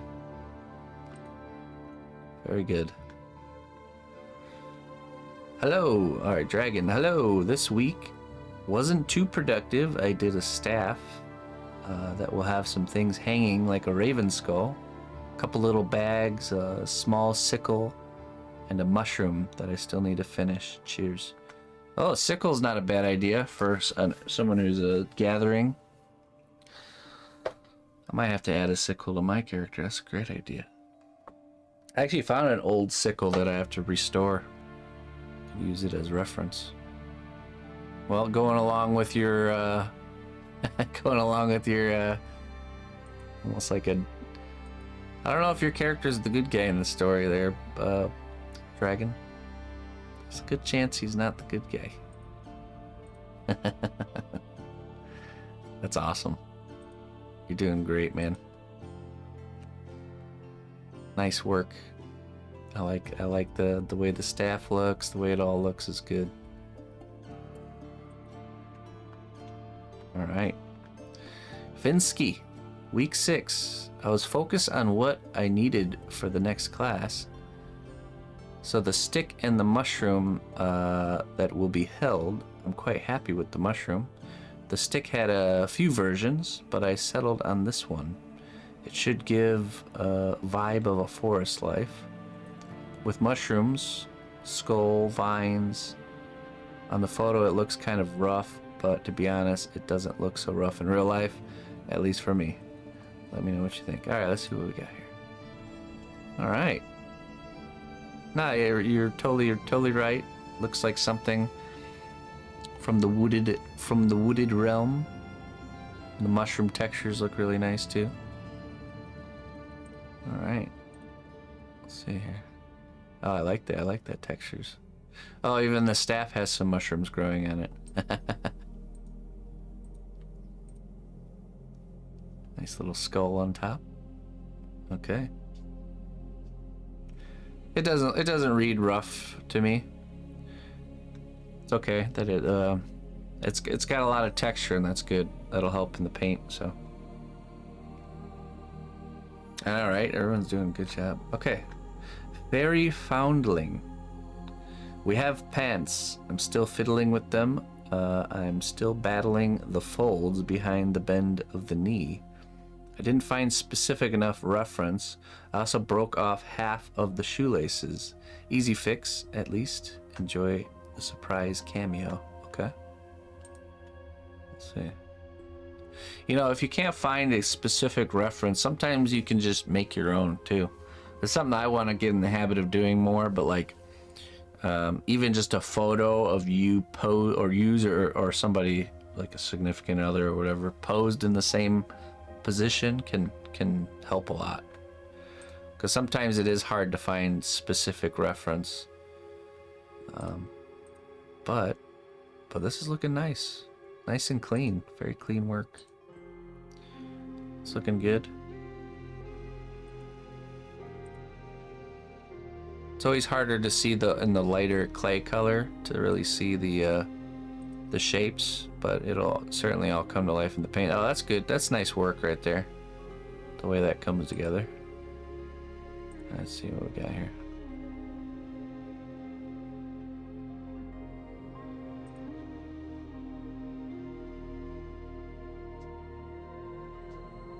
Oh, I was thinking it would be a cat. The cameo. Cat's like, what about me? You've been spending all this time looking at this piece of clay. What about me? Good. It looks good, Fairy Foundling. Good work. The Joneses. Here we go. Joneses. Ah, yes. There's nothing like a good smoke the old acorn pipe after thrashing an ogre. My owl friend wasn't impressed, though. Perhaps what I have in my pack will impress him. Pack is wind-blown, blowing from sculpture's right to the left. I am a lamp fighter. I drive away darkness by keeping my village lamps lit throughout the night. Okay. Let's see. Oh, look at that. That's looking good, man. Little acorn pipe. The pack's looking really nice. It almost looks like there's, I think it's a reflection on the table, but it looks like the smoke from the pipe, doesn't it? So when I saw this one initially, it just would totally look like.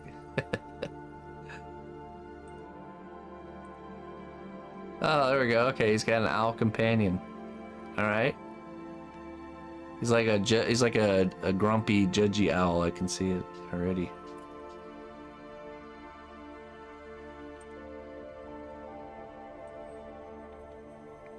Oh, there we go. Very nice texture. I love it. What's in the pack? Got a little gemstone hang. Oh, look at that. Dragon pack. Now, I could see, okay, let's see here. Now, I could see, you could take this, Jones, we could take this a step further here. This looks great, but... Oh, hold on, go back. I wanted to pause it, not skip. Let's see here. Right here, okay. I could see you going over this again with just to put a thin layer of clay kind of in the middle of this dragon and doing like another layer on top with maybe like some ornate detailing there, you know? Because right now you have kind of the plain detail on the bottom of the pack and the top of the pack and the sides, and then this is the same.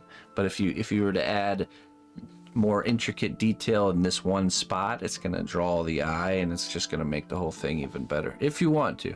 It looks good as it is, but I know if you were to add just right on this top surface, look up like you know like leather stamps, you know, leather working that's like really like Celtic knotty kind of looking, embossing. Yeah, exactly.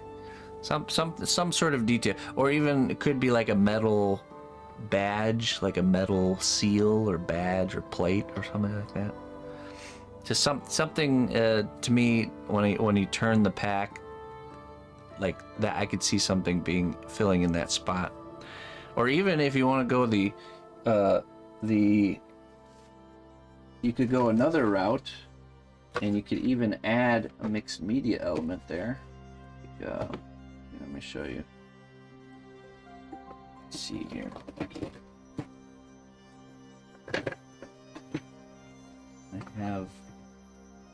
I collect a lot of these kind of like old buttons and stuff. You can totally see like wrong bin. Hold on. Have to move some things around.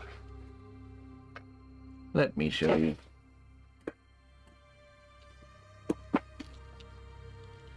Yeah, like something like this.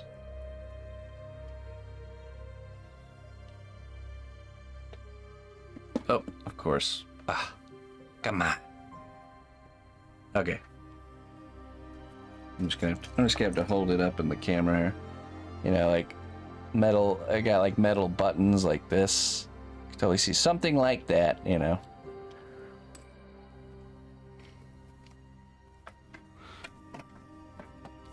Look at Western Saddle silver corners, silver corner plate. Oh yeah, something like that. Yeah, too. I can see that too.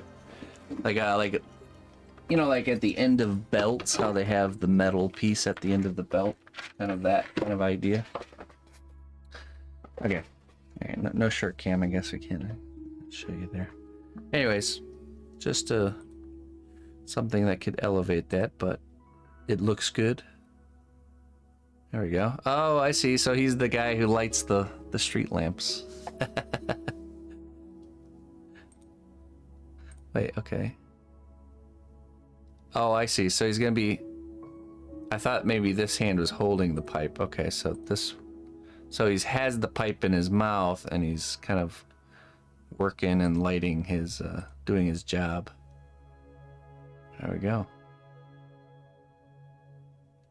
Alright. New cord cannot fix it. I haven't gotten it yet. Haven't gotten the new cord in yet. Mrs. Jones. No junior this week. Mike, okay. Ninji. Am I saying that right? Is one of the simple forest folk. No bells and whistle. He enjoys a simple life. But he did steal a circus performer's pants some time ago. That was enough excitement for his whole life, huh? Oh, nice little mushroom. Is that a little, almost like a little dagger. Almost kind of reminds me like a little... I have a knife that's also a garden shovel. It's actually a really cool, cool trinket I have. Really useful in the garden. Kind of reminds me of that. Looking good there, Mrs. Jones and Mr. Jones. Very good work. Actually, you know what? Yeah, staff, yeah, looks good. I didn't get a clear look at the staff. Oh, it's looking good. Looking very good. Okay, Okami. Behold the staff. I had an idea that this might, that is made of a tree cut right at the roots. I couldn't find a reference for how that the stump part should look, so I hope it looks convincing enough. Again and again, I find myself struggling with the balance between good enough and detail that no one will probably notice and won't really impact the final piece. And also whether I should aim for realistic-ish texture or more exaggerated. Well, you know, we're all in a phase of discovering what we like and our style, and sometimes that just means making decisions and then seeing how those decisions pan out and deciding then if you like it or you don't, or if you want to go more in one direction. So I used to be worried about as an artist when you're younger, how to like you have to come up with your style, like what's my style gonna be. Me and the missus were talking about this the other day, though. Your style is something that just happens naturally, and oftentimes you don't even notice that you have a style. It's kind of like an accent, you know. When you're talking, you don't realize you have an accent till someone else sees it and points it out. It's the same with style. It's a byproduct of your choices, your decisions on how you do things and the things that you like and the things you don't like. So just, it takes time to sharpen what you like and what you don't like, and the only way to figure that out is by trying things, just going with things, trying things out. So remember, this is not the end of your quest, but only the very beginning. So don't be afraid to make bold decisions. Okay. I like how close should I be holding the sculpt to my eyeballs? Oh, like how close should I be holding the sculpt to my eyeballs? Well, always keep in mind how people are going to be viewing your work. Yeah, are people going to be holding it up like this when they look at it? Probably not. But it's good to push your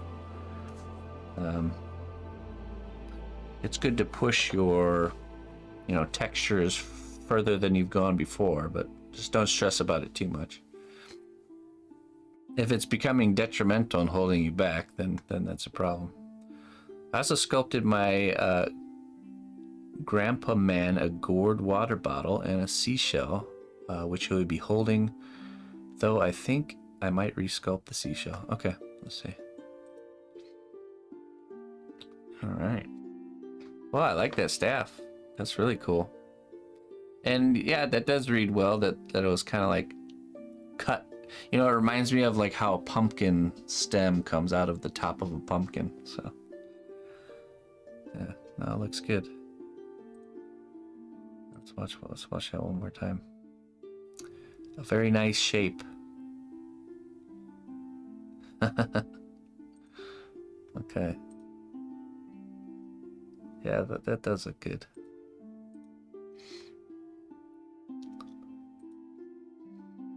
All right, and then we got a water gourd here. Very nice. I have a bunch of these in my backyard. I grew some a couple years ago. Been meaning to turn them into things, but haven't found the time. I think I'll grow some more. They're called birdhouse gourds. Hey, that looks good. It's like a seashell flute type of idea. That looks good. Redo it if you feel like you need to. I'm sure it's always going to be better if you redo something, but that certainly is good enough. So, Toadstool Titan, Scrapped my pack and started over. So that's still in progress. Also need to finish the mushroom knife. Yes, okay. Nice spindly staff. Very good. A mushroom. Very nice. Yeah, see, you use that technique. Sculpted the stem and the underside of the mushroom. You bake it, and then you flip it over and you do the cap. All right.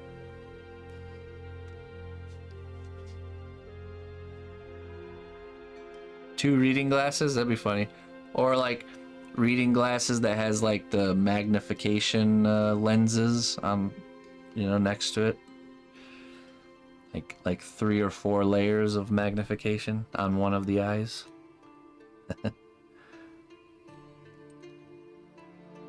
Hey, it's good texture there. Good bag texture. Nice. Little drinking horn. You guys are really doing a good job. I knew you would all do a good job with the accessories. Once you have the method... Oh, there we go. That's a nice mushroom knife. Mushroom knives tend to have this nice curve in them. I have a really good one. But they also usually have a brush, a bristled brush on the butt of them too.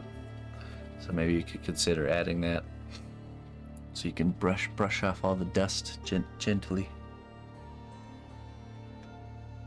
The dirt. Lord God, okay. Had to scramble a bit on these and may go back and make some more refined versions. I'm missing an accessory as well. Okay.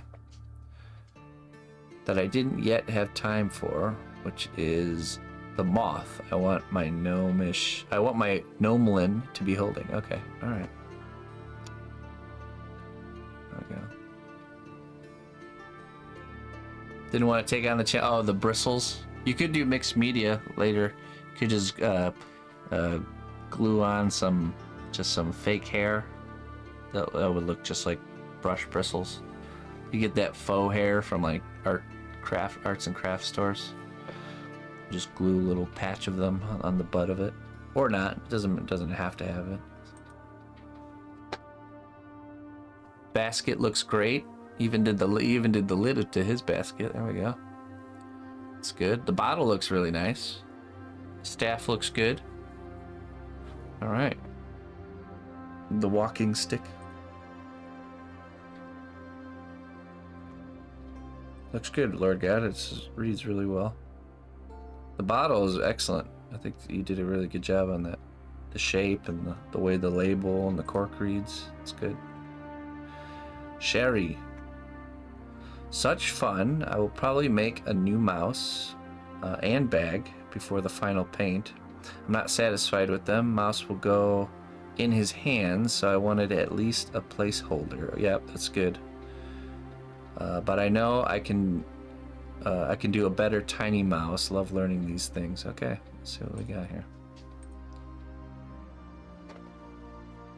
Oh, a nice little bag of like gemstones or golden nuggets or something. That mouse did turn out good. So one thing to tweak, I mean, it's stylized, so the proportions could stay the same, but make the head smaller and the body bigger, and I think the mouse will read. Right now the head is very big compared to the body. It's almost like equal. So that's the only main thing that jumps out to me with the mouse. You did a really good job with everything else. So, but you're on the right track with figuring it out. So, good work. Everything else looks awesome. Looks great. Oh, I see. It's like corn. Little seed pouch. I see. Okay, let's go here. Clayton didn't get finished this week, but got a few different parts baked and stuck on. Thanks for the basket weaving lesson. Thankfully, none of this is going in the hands, so no rush on finishing tonight. Okay. Yeah, your character doesn't even need to have it doesn't even need to be holding anything either.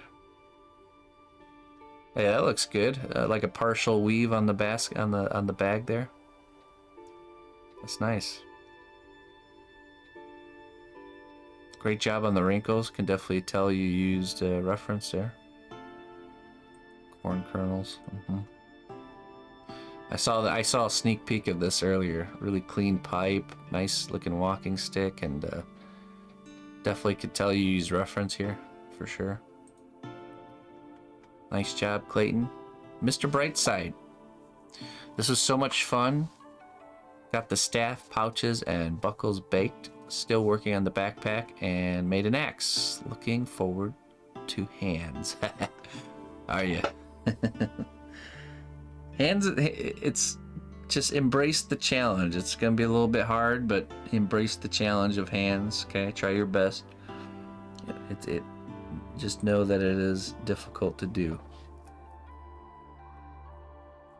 All right, all kinds of little belts and buckles and clasps. That's good. Little rings, some mushrooms. All right, staff is looking awesome. Let's see. Oh, I see. A little clump of mushrooms. Very good. Yeah, this is good to do this, by the way, folks. When you guys are making parts to your pieces, just kind of stick it all together. See how it's looking. Because you're gonna make these subtle changes and adjustments. But always constantly, because we're working in this kind of method where we split up this big project into these smaller pieces. We always want to be constantly checking and make sure things are working together still, because it's easy to kind of lose sight of that. So that's good to see you doing that. So, all right, red ticket. Made a staff, book, sack, bag, and dragon. Oh, okay. While I was making the bag, there was a misunderstanding between me and Lao Art, which resulted in a cool idea to have my goblin carrying a dragon egg on its back. There we go. I love those happy little discoveries. I probably won't use the backpack anymore for this project because I think the dragon egg adds more story to the sculpture. Yeah, definitely go with it. Go with the flow. That looks nice. Definitely nice. Very unique shape there. Oh, all right. The dark book of the dark arts there, maybe. All right. Let's see. Well, if you don't use the pack, it definitely turned out really good. Could definitely set it aside and use it for something else. Let's see here. Oh, that is cool. Wow, that turned out really good. Kind of like a little animal carrier, turning the remaining eggshell into like a little carrier. So this will be kind of like strapped onto his back, little pet dragon, little baby. That's awesome. Turned out great.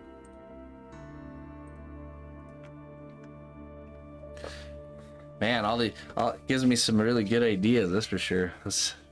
I love that. I love that you guys are all kind of branching off in different directions and trying different things. I was thinking like a net bag with the egg on his back. Yeah, or just even a couple of ropes, you know, kind of strategically placed. Kind of like how those bottle gourds are roped together, you know. I feel like if you did like a net, might be too distracting and you lose sight of the egg. You know what I mean? So just maybe a couple of ropes going across in different directions, so you can really still see the egg underneath. All right, torn. I added a little staff decoration. Okay. The bare spot on it was bothering me. Okay. Little stone isn't glued in yet, and that will get done after painting. Made him some miner's tools as well. Yeah, any sort of mixed media object, unless it's embedded into the clay, keep it separate so that way when you're painting you don't have to tiptoe around that part. Same with like adding fur or anything like that. I don't know, maybe we will get into some mixed media. at least talk about. Well, at least talk about it. That might need a whole class all on its own. So, mixed media approach. Okay, let's see what we got here. I love the little shovel. That looks awesome. Yep. It's looking good. A good set of accessories. Nice work, Torn. All right. Nice soul dealer. Let's see what here. The color changed quite a bit after baking. Baked it almost double the time, and there was some cracks. Luckily, one at the side and back where there comes other stuff. Yeah, okay. Any ideas why that could have happened? Are you using... My question would be is if you're using cast clay or if you're using another clay. Actually, let's see if we get a photo of the crack here. It's a great character face though. Good work. I'm not sure if I can see the crack. If it's right here, it's I'm imagining you're probably using Sculpting and not cast clay, which this is a problem that happens with Sculpting, is that you get what's called mooning, which is these little like crescent moon kind of cracks that can occur, but they are not actually visible once you've painted it. So it's just something that can happen with the clay if it's a little bit too thick.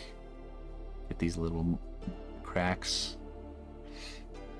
Any sort of visible crack you have, if something does happen and you have a visible crack, you just wait till the very end, and then when you're about to bake it for the final time, you repair that crack with just some more clay, and then bake it for the final time, and then you don't have to worry about it. So, or you just don't fix it with, you bake the piece for the final time and you fix it with an epoxy clay. You fill it in with epoxy clay. So, yeah.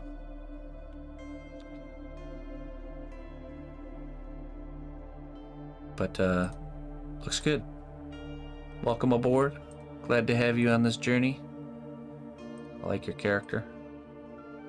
I like his moles. His moles seem well placed. It's like I've seen that guy before.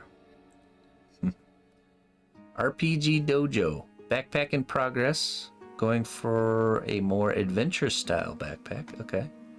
Been having a lot of fun with all of this. Actually need to order more cosplay today. Looks good.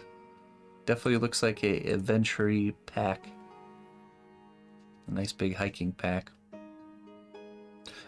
Well, I'm sure this is still in the works, but I'd certainly like to see you push some more textures here. You know, like get these surfaces with some sort of texture, some line work, maybe a little bit of stitching. You know, all those little touches will even bring it further than where it is. So, oh yeah, you're gonna join us there, Mira. Good work there, RPG. Very nice. Oh, okay, let's see. Alright, you did that. Okay, good. Oh, looking good. Looking good there. Nice soul. Is it soul dealer? Yeah, soul dealer. Okay, good. Is this the bottom of this? Okay. Edward. I definitely not following the same character than the classroom. I always follow the video for techniques and advice, but I prefer to follow my inspiration for the style. Yeah, no problem. Totally okay. Yep. Let's see what we got. All right, I see what you mean. Going with the modern attire. It still works. He's a businessman. Maybe he spends his weekends in the woods, but during the week it's It's time for business. It's looking good. It's looking really nice. Great work, Edward. Okay, is this let's see. It's like I can't let me try and fix this real quick. Okay, I think that's it. Yeah. All right. Let me just double check. Let's refresh this. See if there's anybody that slid in at the end. Ah, yeah, there's Sarah right there. Okay. Sarah, we got the pants baked this morning and working on some accessories, backpack, and staff detailing to follow. Okay. Let's see here. What a guy. I can just tell. It's like he's a character. And again, with yours, I think your arms are a little bit longer, and we will shore those up once we have the hands. So, or just you can decide if you want to, because you might decide you want him to have really lanky, long arms, depending on the hands. So, it's all about the design choices we make. So, but yeah, he's looking good. Looking really good. I really like how the whole bottom half of the character is really reading really nice. Nice job there. Okay. I think I have everybody. Let me know if I didn't get somebody and I can go find you. But hey, thanks for joining, everybody. Make sure next week all your submissions, no matter what stage of the project you're at, just do #week7 so I can find your work and give critique. And yeah, I'm gonna try and get these hands. I gotta get these hands done. I have to get these hands done for next week, and then of course tons more work to do with accessories. So keep building up those accessories. It's better to have too many than too little, and you'll see at the end it's going to be really fun because we're going to really be able to just, you know, it's like a character design phase of a game where you can just kind of piece things together how you want. So the more accessories you have to work with, the more kind of options you give yourself. And this is the type of character where you can just pile everything onto his back in the end and it would still work. So are we doing shirts next week? We are attaching the hands. I'm gonna teach you guys how to attach the hands to the armature and to sculpt in the arms to bring the whole character together, and then we'll do the shirt after that. So probably only have enough time to do. So we'll cut your guys' arms to size, reposition them. Mine don't need to be cut, but they'll need to be repositioned. Once the hands are attached, you can bend them and reposition them, and then we'll sculpt in the arms. Decide, okay, is he going to have sleeves, or are the arms going to be seen? So we have to do, like anatomy and stuff. We'll make those decisions. But anyways, next Sunday, same time, 9 a.m. Central Time will be the next class. And yeah, hey, thanks for joining me, everybody. Thanks for all the support. Let me check that really quick, actually. Let me pull up my my notifications tab here, and thank everybody that supported during the stream today. Yes, I haven't logged. Oh yeah, I might not even be able to do that. I have. Jeez, I really gotta get logged back into my account. My phone is in my jacket pocket, and I just haven't quite made the connection yet, so I can't even check that. So hey, thanks everybody who subscribed. I know there's a few subscribed during today's lesson. I appreciate it. I can't even log in to check it. The missus is gonna find somebody for us to raid, and we're gonna get on out of here. And yeah, have a good, wonderful rest of your weekend. Tomorrow we're back to work on our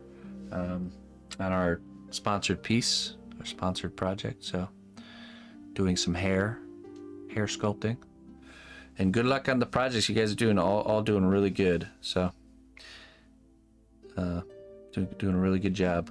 It's really exciting. So keep it up. Don't give up. Finish. All right. Till next time. Bye-bye.